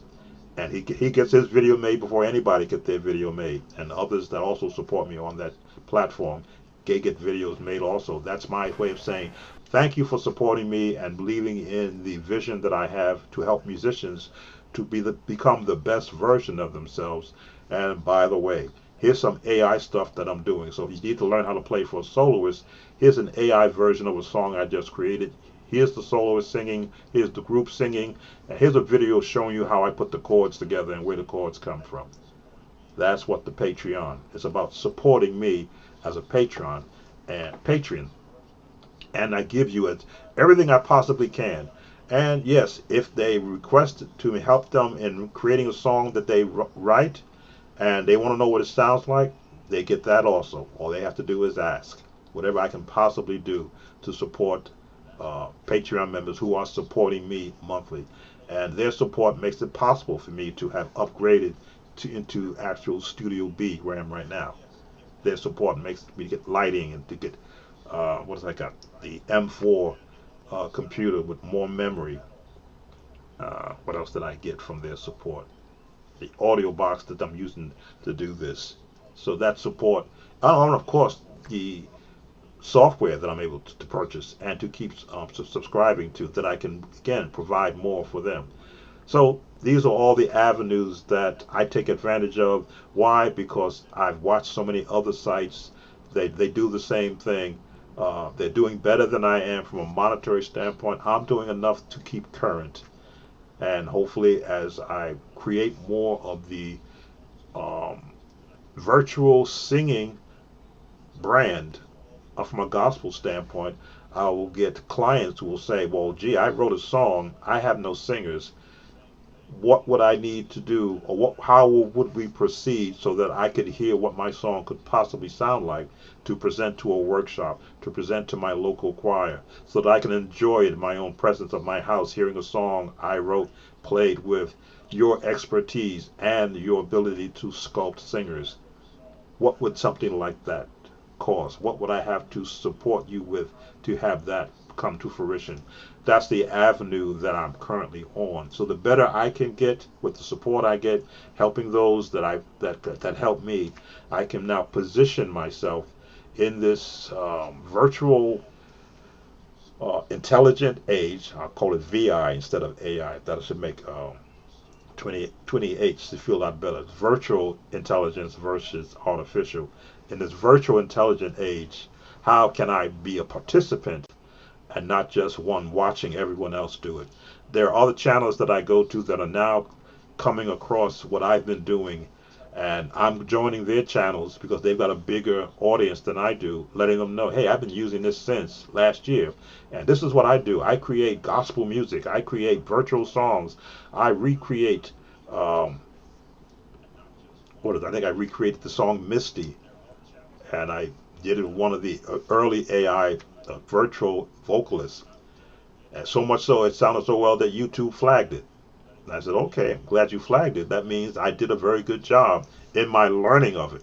Now, if I had to redo it, there's some changes I would put in there and put it and import it into version 2 of the software that I'm using. I'd use version 1 to get started, and I got flagged on a couple of songs by YouTube because it sounded, I think I did more than anything. It sounded so much like the album, I got flagged. I said, good, that means I'm getting better at it doesn't sound artificial. It sounds as real as the technology will allow it to sound, and as my ears will allow me to recreate it.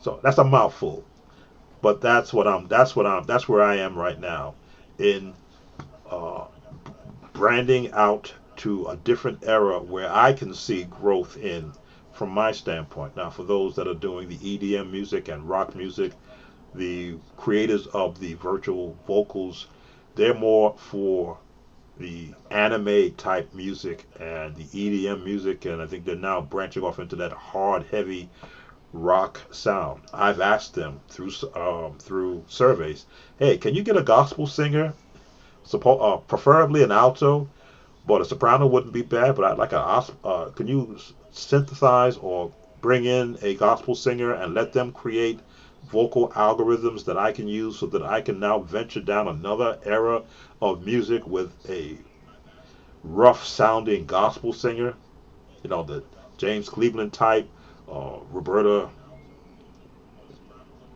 Martin. Who's that voice I want to get? Vanessa Bell. Yeah, Vanessa Bell. Yolanda Adams. The singles I got can do a Yolanda Adams voice. From a tenor pot, I already can simulate Donnie McClurkin's voice already.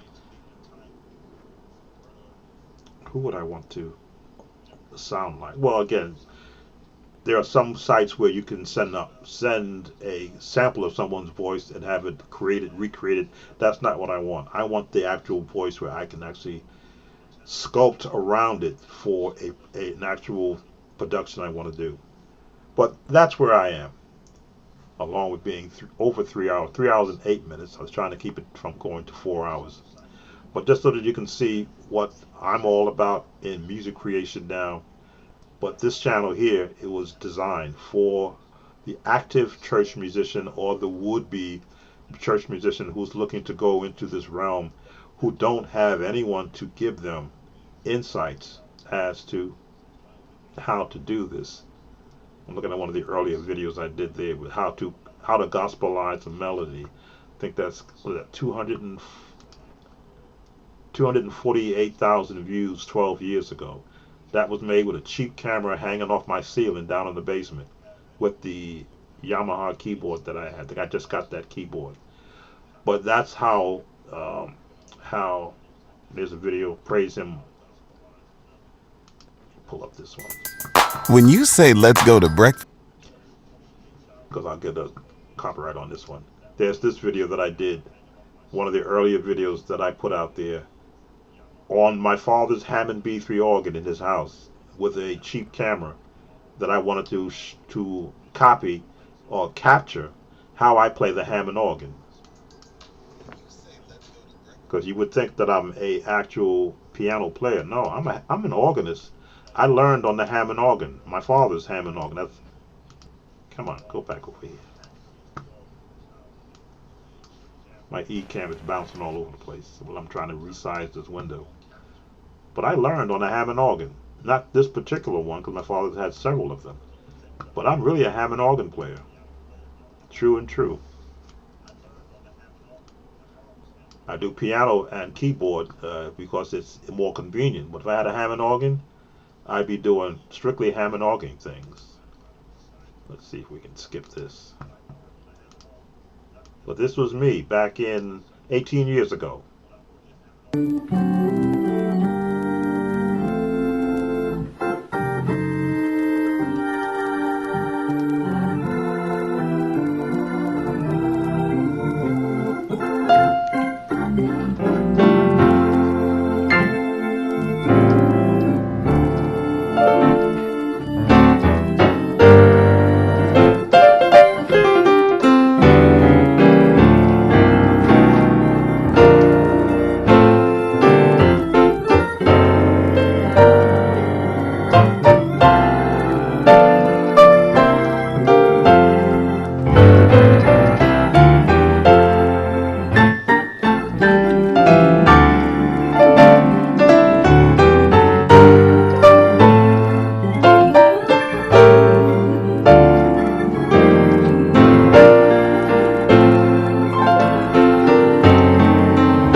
So. This is what Ivy League universities you can get into with a 3.6 GPA. Turn that off. 18 years ago, I posted that video as I was endeavoring to become a mentor to musicians who are shut out by other musicians who wouldn't share with them their chords because they were afraid that that musician might outshine them.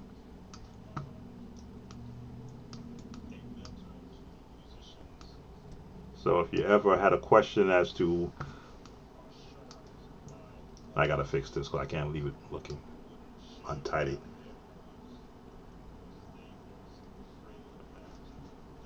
That is what I do. That is who I am. That is what I desire to accomplish at this stage of my life. Again, I am a retired church musician, so I'm no longer responsible for making sure the folk have a good shout or playing for someone's service that only has 5 people show up, but yet you've turned away opportunities to do something else monetarily that would help to support your household, to support someone.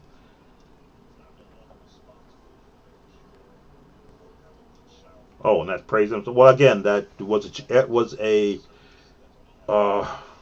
digital camera, Panasonic, I believe. It was the Panasonic camera I had. So had stereo microphones, but you know, back then, was that 18 years ago, it didn't pick up lows very well.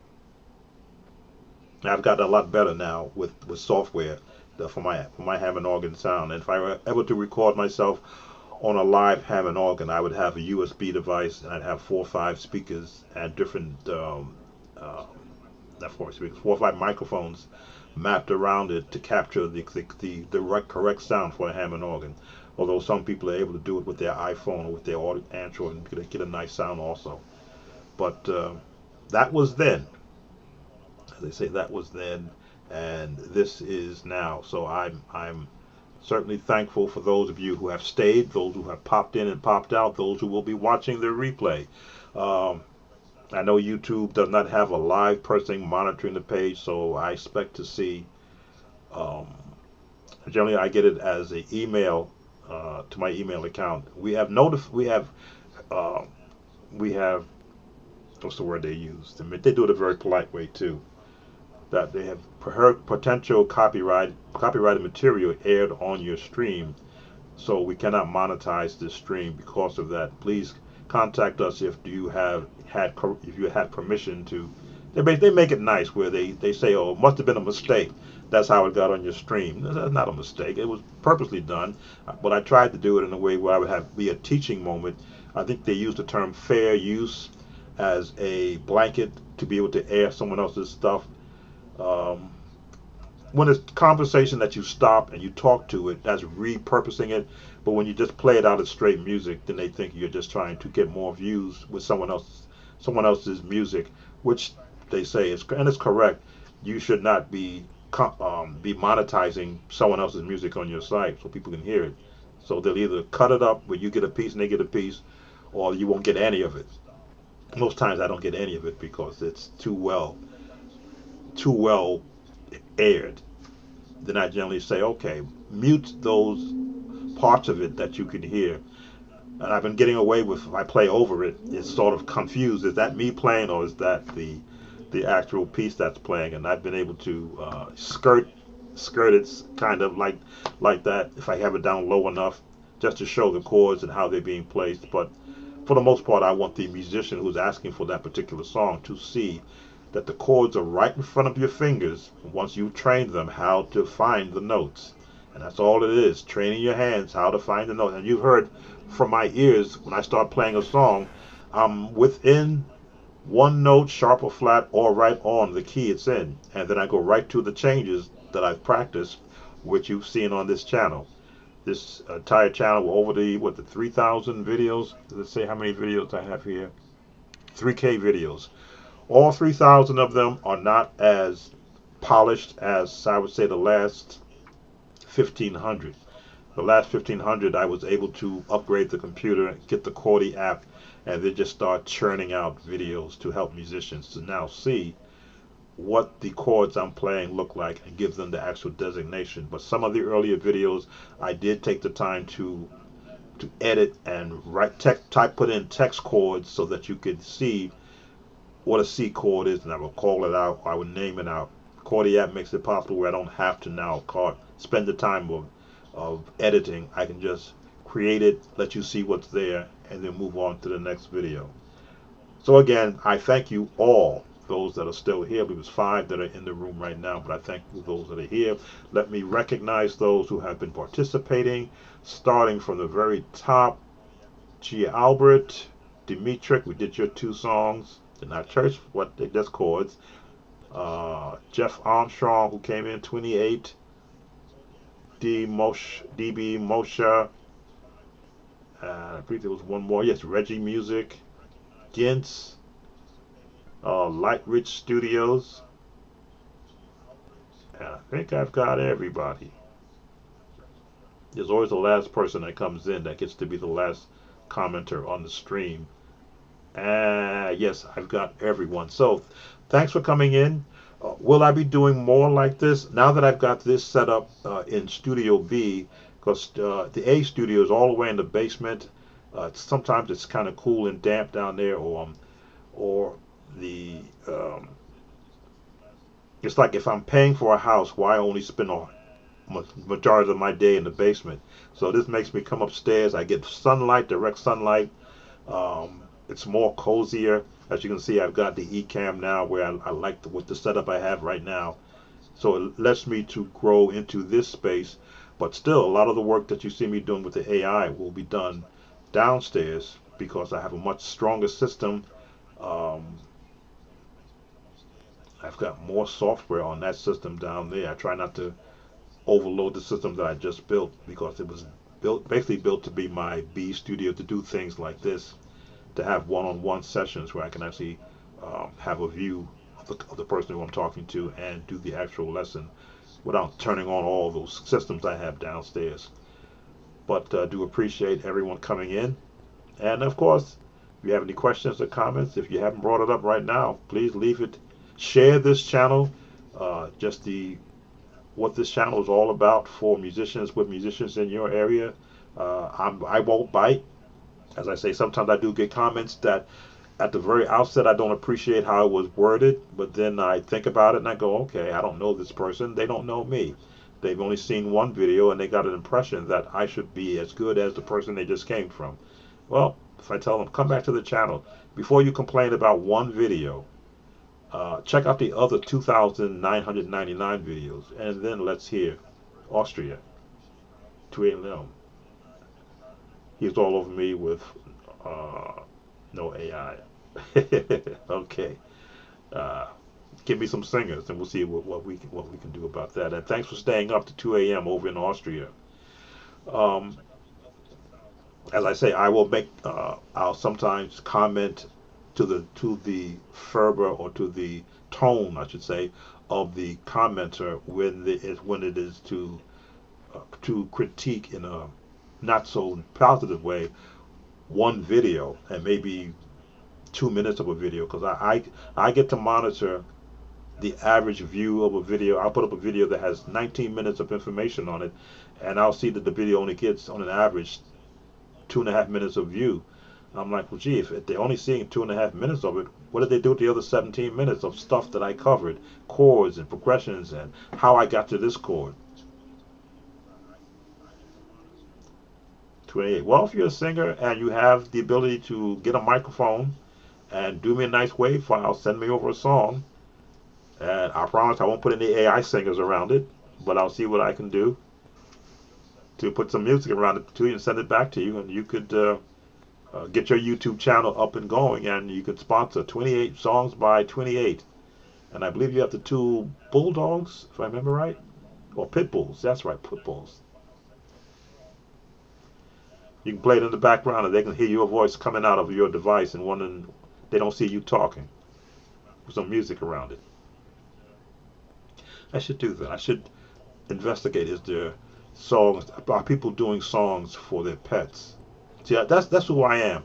An idea will come to me, and I'll go to YouTube and I'll do music for pets, and I'll probably find out that there are 1,000 sites out there, and people are making $10,000 a month creating music for their pet. See, now you got me thinking. Now I gotta go look. Now I gotta go look. Let me just pet music. Music for pets. Oh my God.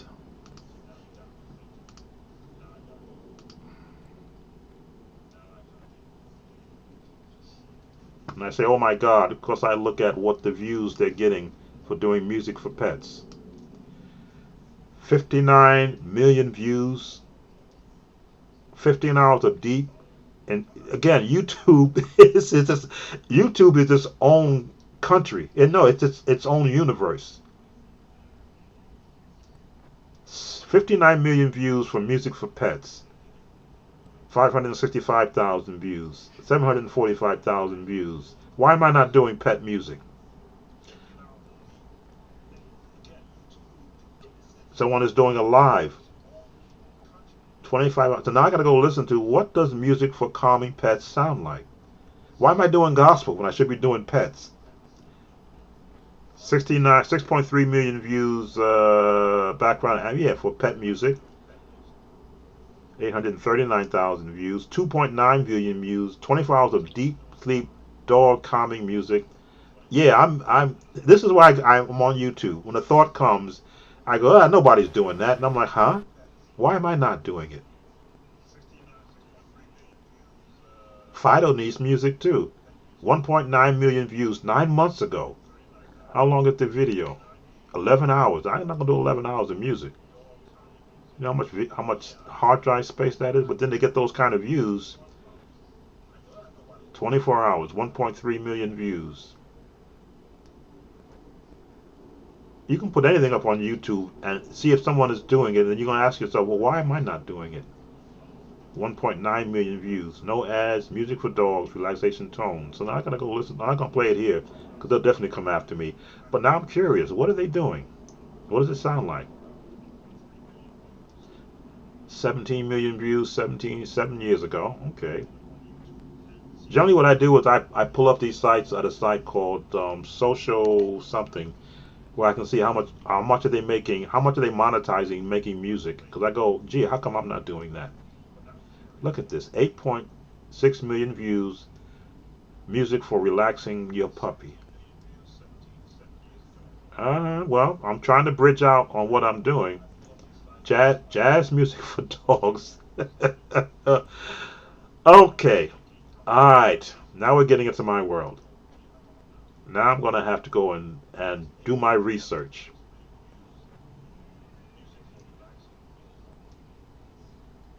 I got to do my research. 3.2 million views a year ago. 24 hours of the best fun for relaxing TV for dogs. Okay, commercials. See, and I'll make this conversation because this is important. Only because I searched for that, I was able to find out that someone else did it before me. And because they did it before me, they're monetized on what they did. I just did it as a, hey, what if?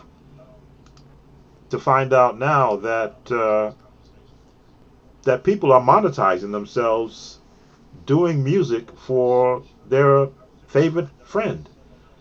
And we're in a pet world now where people are using pets as their personal companion. And I guess if the dog gets tired of watching them talking on the phone, it needs to have an iPhone with the good speakers or a Bluetooth speaker next to them so they can listen to music. So yeah, I'm going to go back, when I end this stream, I'm definitely going to go back and start listening to the jazz for dogs, because I want to know, what are you doing? Because if dogs like jazz and there's a certain tone, a certain pitch that I hear that gets a lot of views, then why not me too? Not that I'm against the human psyche, but I'm not getting 1 million views on one video. I'm not.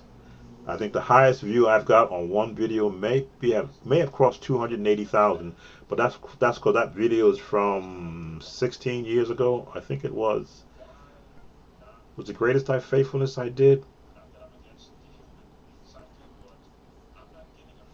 It should show up here. Most viewed video. It was greatest I faithfulness, and I did it as a on a whim. One time, play it through. I want to see if it comes up. Popular.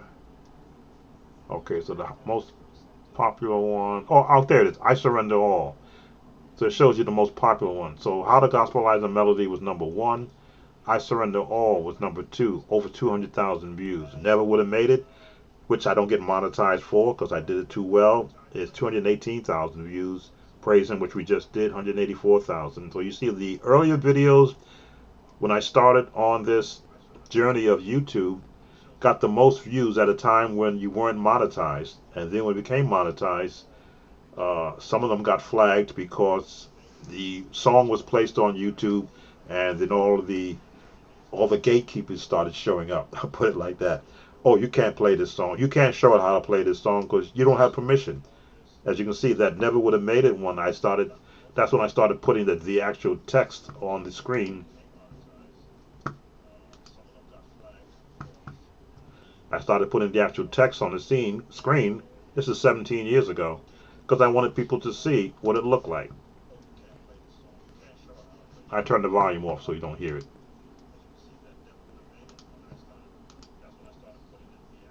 Oh, why is that not showing?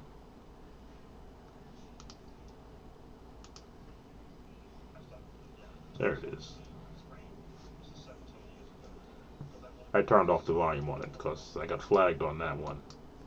Well, I'm not monetized on it. Let's just adjust this over. There we go.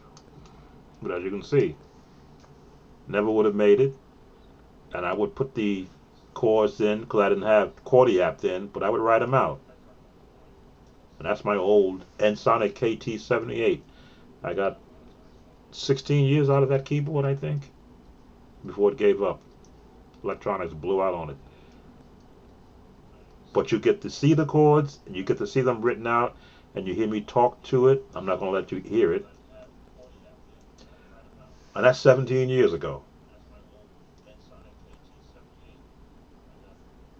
As I often say, a lot of the new content creators that are out here, they watched me before they started their channel, and then because they had more time and more resources than I had, they were able to not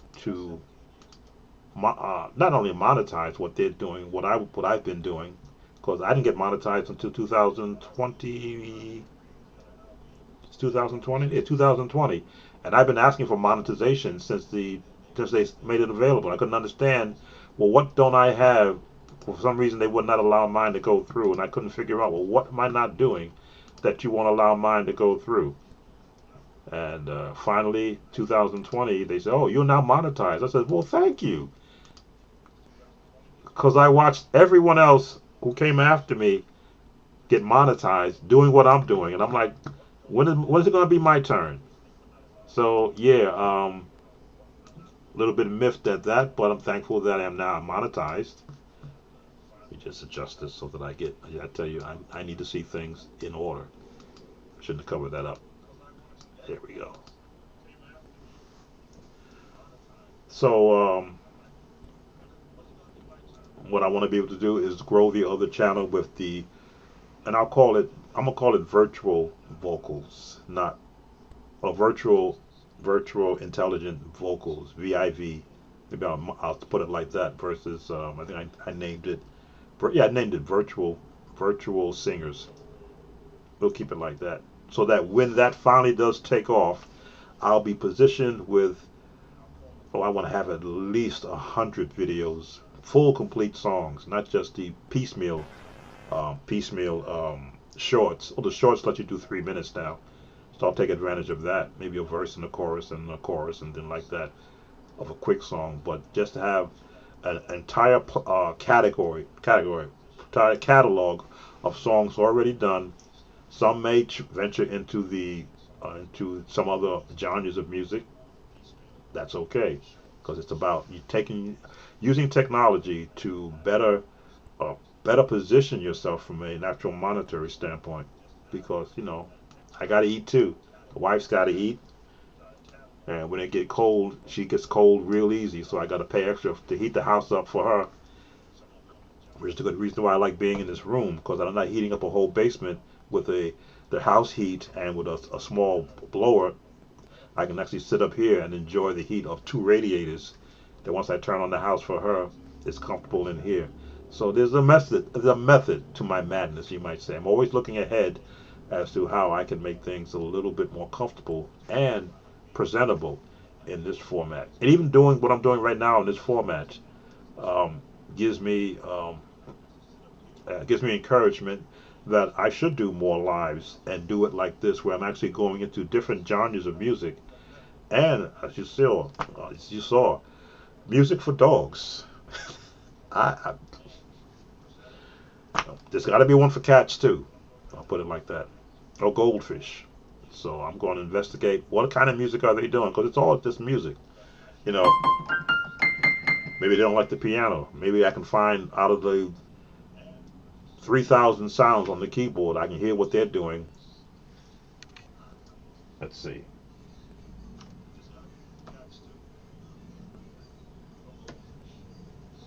Let me get out of this.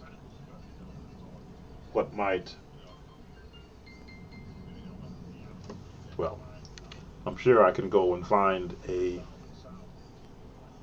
audible sound on YouTube that only dogs can hear, and I can put that in the music. See, again, this is what my brain does.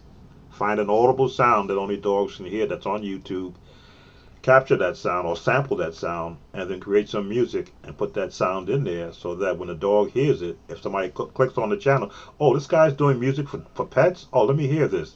And the dog will, when they hear it, get their attention up and just have it cut in and out around different phrases. Yeah, that's how I think. That's what goes on in my head. And it'll be there until I try it and it don't work, or I try it and I go, look, I've got 10,000 views. Oh, goodness. Now my head is... Go to Chat GPT and see if I can pull up an image of a dog singing in a microphone. Oh, yeah, you're going to watch me do this. You're going to watch me do this. I'm going to go to Chat GPT.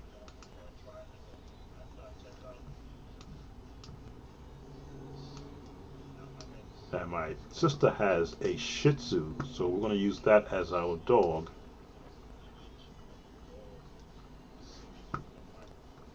Chat GPT. I go to the bottom. There we go. Create an image of a Shih Tzu. I think this is how you spell it.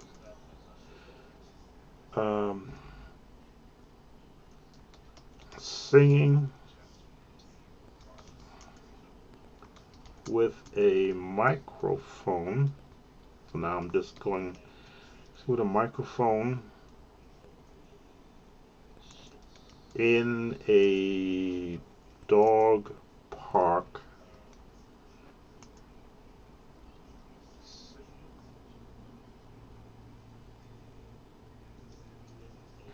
Okay.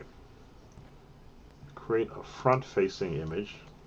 I'm getting good at this because I'm trying to imagine how it should be. Front-facing image of a Shih Tzu. They should know that Shih Tzu is a dog. Singing with a microphone in a dog park around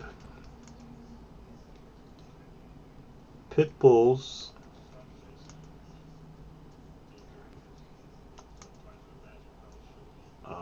what's the other dogs that people like to get? Are they collies? Oh, what is the name of that dog?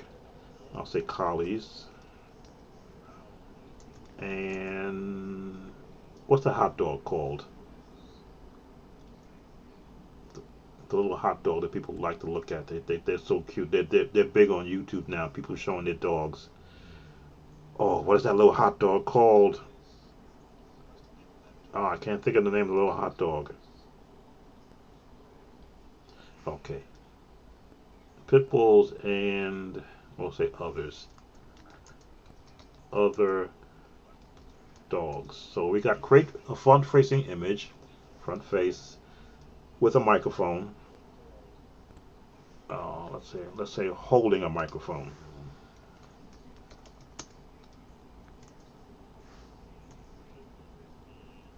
So that you can see what technology allows you to do when you have a thought.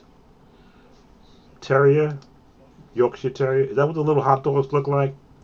Because those are the dogs I see in a lot of videos now. So let's go with the, you say Yorkshire Terrier. Oh, Terrier maybe the dog. But there's a lot of different versions of it. Pit bulls and let's go Terrier. So let it go figure out which ones I mean. Create a front-facing image of a Shih Tzu holding for a Shih Tzu. We'll say dog.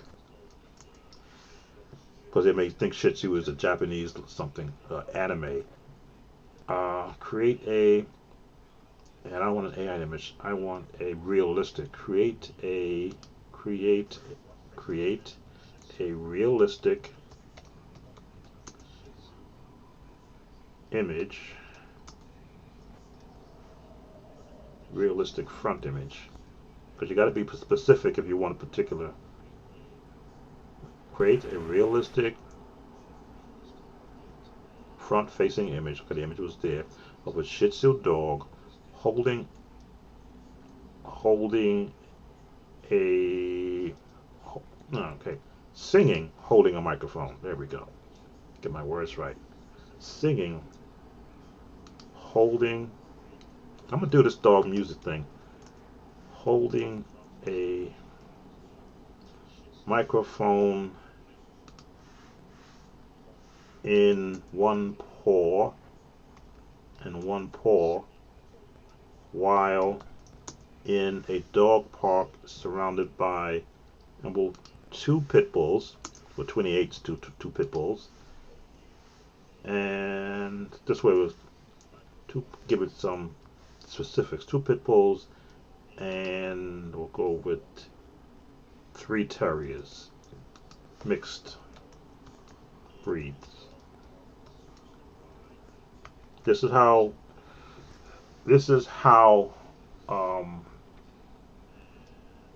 innovative technology has gotten to where if you were a, I'm moving this around, I know I'm moving this around. Let me see. If you were a graphic designer, you don't have a job right now because of this. But this I'm getting done on the poor man's budget for free. Let's see what it comes up with.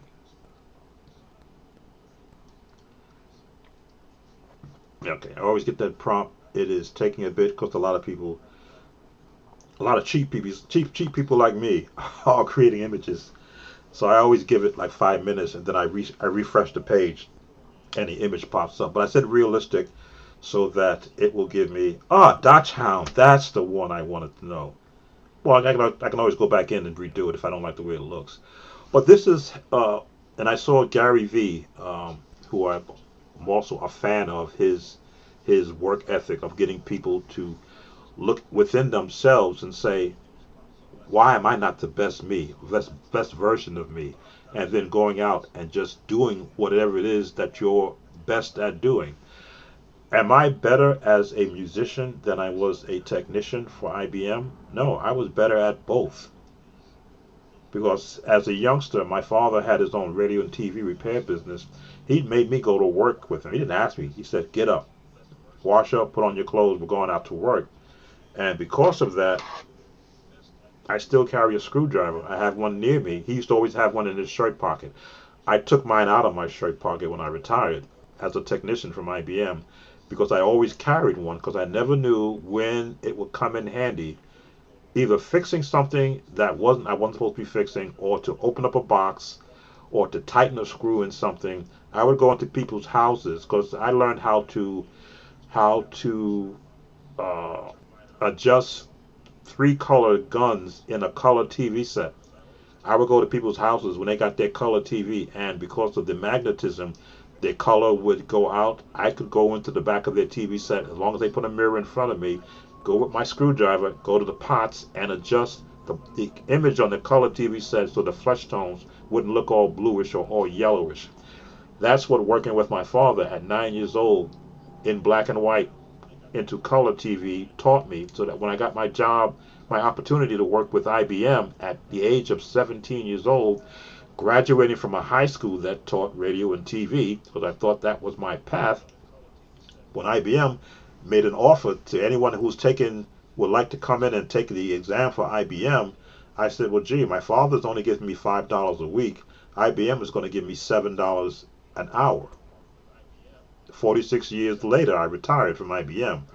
My father, of course, was angry, but he had 3 other sons he can go to. But I was his best because I could walk into a television set and I could hear tubes going bad. I could hear capacitors hissing. I could hear that high screech of a high voltage power supply going bad. And at some point, my father had me changing a picture tube. I don't have the burn mark still there. I had a burn mark right here on this finger because I wonder. He said, don't touch that. Zip! An arc right into my finger, and it left a burn mark. I couldn't play the piano because it hurt so bad. But that taught me, make sure that you ground out something before electrical. Don't just touch it with your hand. This was one of the great tools for against the ground and right into that hole to kill that capacitance. So when I went to work for IBM at 17 years old, they were surprised I had a knowledge of tools and how to use them.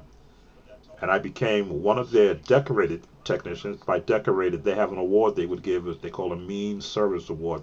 That means out of your entire group, you were the best technician for that entire year. Most guys go entire service history and never get one. I got 3 of them. 2 of them in 2 years in a row, because I became the best technician in that era. And no matter, I didn't just work on one product. They gave me every product they could possibly throw at me. Took me a while to learn it, but once I learned it, I became the best. I was teaching people after they gave me a year of working on it, figuring out, gee, how does it break? Let's see what they came up, because usually I wait a couple of minutes. You can see what I do. Let's reset the page. Where's my dogs?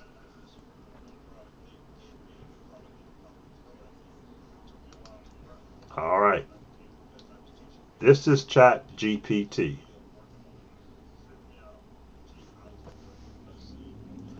So, I can do 5 minutes of jazz. I'll pull up a pattern on my keyboard that I can play some jazz behind.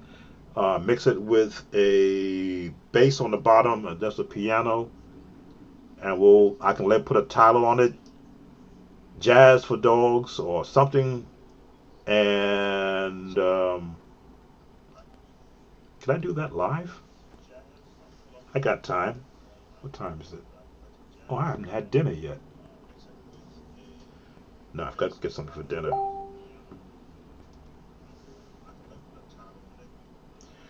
Add effects using hand gestures. Something just popped up on my computer. Turn on reactions to express yourself with hand gestures during a video. Oh, I've seen that, where if you do something with your hands, it'll start a reaction. I think if you do the hearts will pop up. I know YouTube does that. But if you do this, a thumb up, you'll get something on the channel. I've seen other people do that. I love that this is something that's done in Ecamm. Oh, I'm not worried about it. But as you can see, there's my thumbnail for my singing dog. And I'll go find some dog barks in key, and I'll put music around the dog bark. Yeah, there we go. Again, you hear what's going on in my head. I'm going to go to YouTube to get barking dogs, and I'm going to create a soundtrack with barking dogs in the keys that they're barking in, and I'll put it behind some jazz music. And I'll go to my other site that you saw me, where I can animate this picture of the dog just waving the microphone back and forth while I've got jazz music playing in the background to the key of them barking. Why? Because I can hear that. Maybe I'll throw in a audio of a dog, I won't say a whistle, but some audible sound that only dogs can hear. So between the audible sound that dogs can hear, moving image of this dog moving around, which they can show that to their dog. Look at this dog moving around dancing. The dog will hear the music. He'll hear the high pitched sound in the background, and I'll rack in some more views. Yes, this is what goes. This is what goes. This is how my head turns. This made it possible for me to become one of the best technicians of my day in whatever it is I was working on. Because I would look at it, and I would look at a machine and go, why do they keep changing this part every 100,000 miles? But if they changed it at 100,000 prints, if they changed it at 75,000 prints, they'll add 100,000 more revolutions to the machine, and the customer won't have the machine break down at their most critical point. And yes, I got awards for thoughts like that.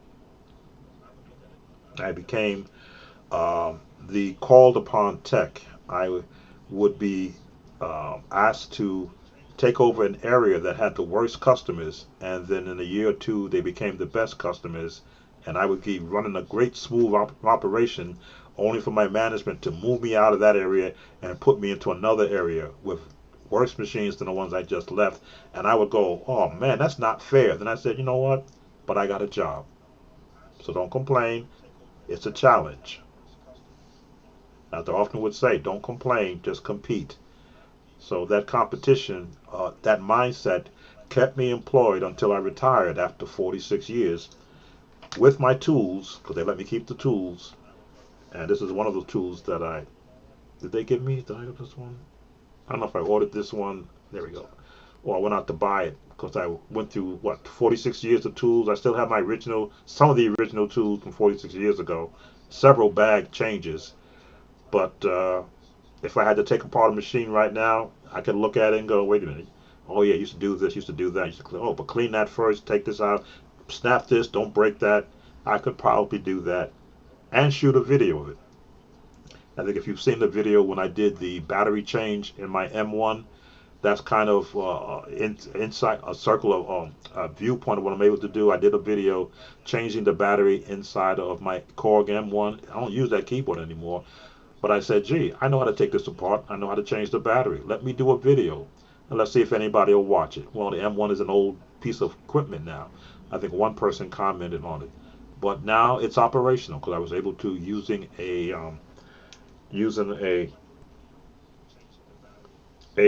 mini PC, I was able to send the software to it that reset all the voices. So now it works. It's got a broken key, which I don't feel like taking apart, because I saw how involved it is, because I don't use it anymore. But I keep it because it was my first entry into the keyboard world, and it was $2,500 when I paid for it. It took 3 years to pay for it, because again, I was one of those broke musicians who did not have monetization back in that time. So yeah, I guess because I put this up there now, somebody else is going to go, wait a minute, if he can do that. But I'll leave it up, because as you've seen, there are already people getting 53 million views. Now they did 12 hours of I'm not doing 12 hours. I may do 5 minutes and just put it up there as a, hey, look what I can do. And if it does well, add it to the list of things that I could possibly create to help monetize what I'm doing, and maybe upgrade the system I got from 16 gig up to 64, like the one downstairs. Don't tell people your ideas. There's a lot of these that just need the idea. Well, as I said, what you see me doing you see others doing on YouTube now, there are, I'll say, dozens every week of new musician creators coming up live on YouTube teaching gospel music. And often I say, well, you had to watch me, because whenever I talk about you need scales to learn chords, all of a sudden everybody's saying you need to learn your scales to learn chords, where before they were saying all you need is the number system. Well, apparently someone paid attention to what I was saying, and now they're telling their viewers, yes, and you've learned this scale. Like when I see them opening up their video doing a scale, I know they were watching me, because every one of my videos opens up with a scale. So I'm making a positive influence without being there, because if the concept is usable, then it is a good way to help musicians who want to, as you see me, branching off into anything that has music tied to it. Again, that dog idea, it just popped in my head. Hey, let's see, who was? I said, oh, what? 53 million views for a relaxing dog video. So yes, when this stream is over, I will go listen to it to hear what they did and glean from how their presentation, because I'm sure they're not going to be doing what I'm going to be doing. What is this? This is a Shih Tzu with pit bulls in the back and terriers in a dog park. Wait till I get the motion in this video. You'll see it. I'll post it on my other channel, and I'll post it, of course, somewhere here. I'll post it on the Sound of Joy, just to keep encouragement to musicians that it's not about the bump and the shout anymore, or the praise and the worship and setting an atmosphere. It is, can you monetize what you've learned or what you are learning to better yourselves for the future? Because we're in some dark times right now. Jobs are disappearing, and people are searching for a way to buy that loaf of bread that used to be $1, now it might be $3.50. You want to be able to say, I can walk into a store and buy whatever I want. Why? Because thanks to Mr. Talbert and his ideas on a live stream, I was able to monetize a video with a dog singing with a microphone, and now I'm making $1 million a year. Yeah, just like that. Sam Tolbert, Sound of Joy Music Services, thank you for spending some time with me, for letting me show you my ideas, show the concepts that I use, and give you an insight as to what it means to be a practicing musician, sharing their abilities with others, and monetizing it in these current days. As always, let me set up the outro with some music. I'm just going to the other screen that has it there. Let's bring it up so you can hear it in the background as we say goodbye. Thanks for watching. When the Spirit of the Lord comes upon my heart, I will dance like David danced. I will dance, I will dance, I will dance like David danced. I will dance, I will dance, I will dance like David danced. When the Spirit of the Lord comes upon my heart, I will dance like David danced. When the Spirit of the Lord comes upon my heart, I will dance like David danced. I will dance, I will dance, I will dance like David danced. I will dance, I will dance, I will dance like David danced. When the Spirit of the Lord comes upon my heart, I will dance like David danced. When the Spirit of the Lord comes upon my heart, I will dance like David danced. I will dance, I will dance, I will dance like David danced. I will dance, I will dance, I will dance like David danced. When the Spirit of the Lord comes upon my heart, I will dance like David danced. When the Spirit of the Lord comes upon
danced when the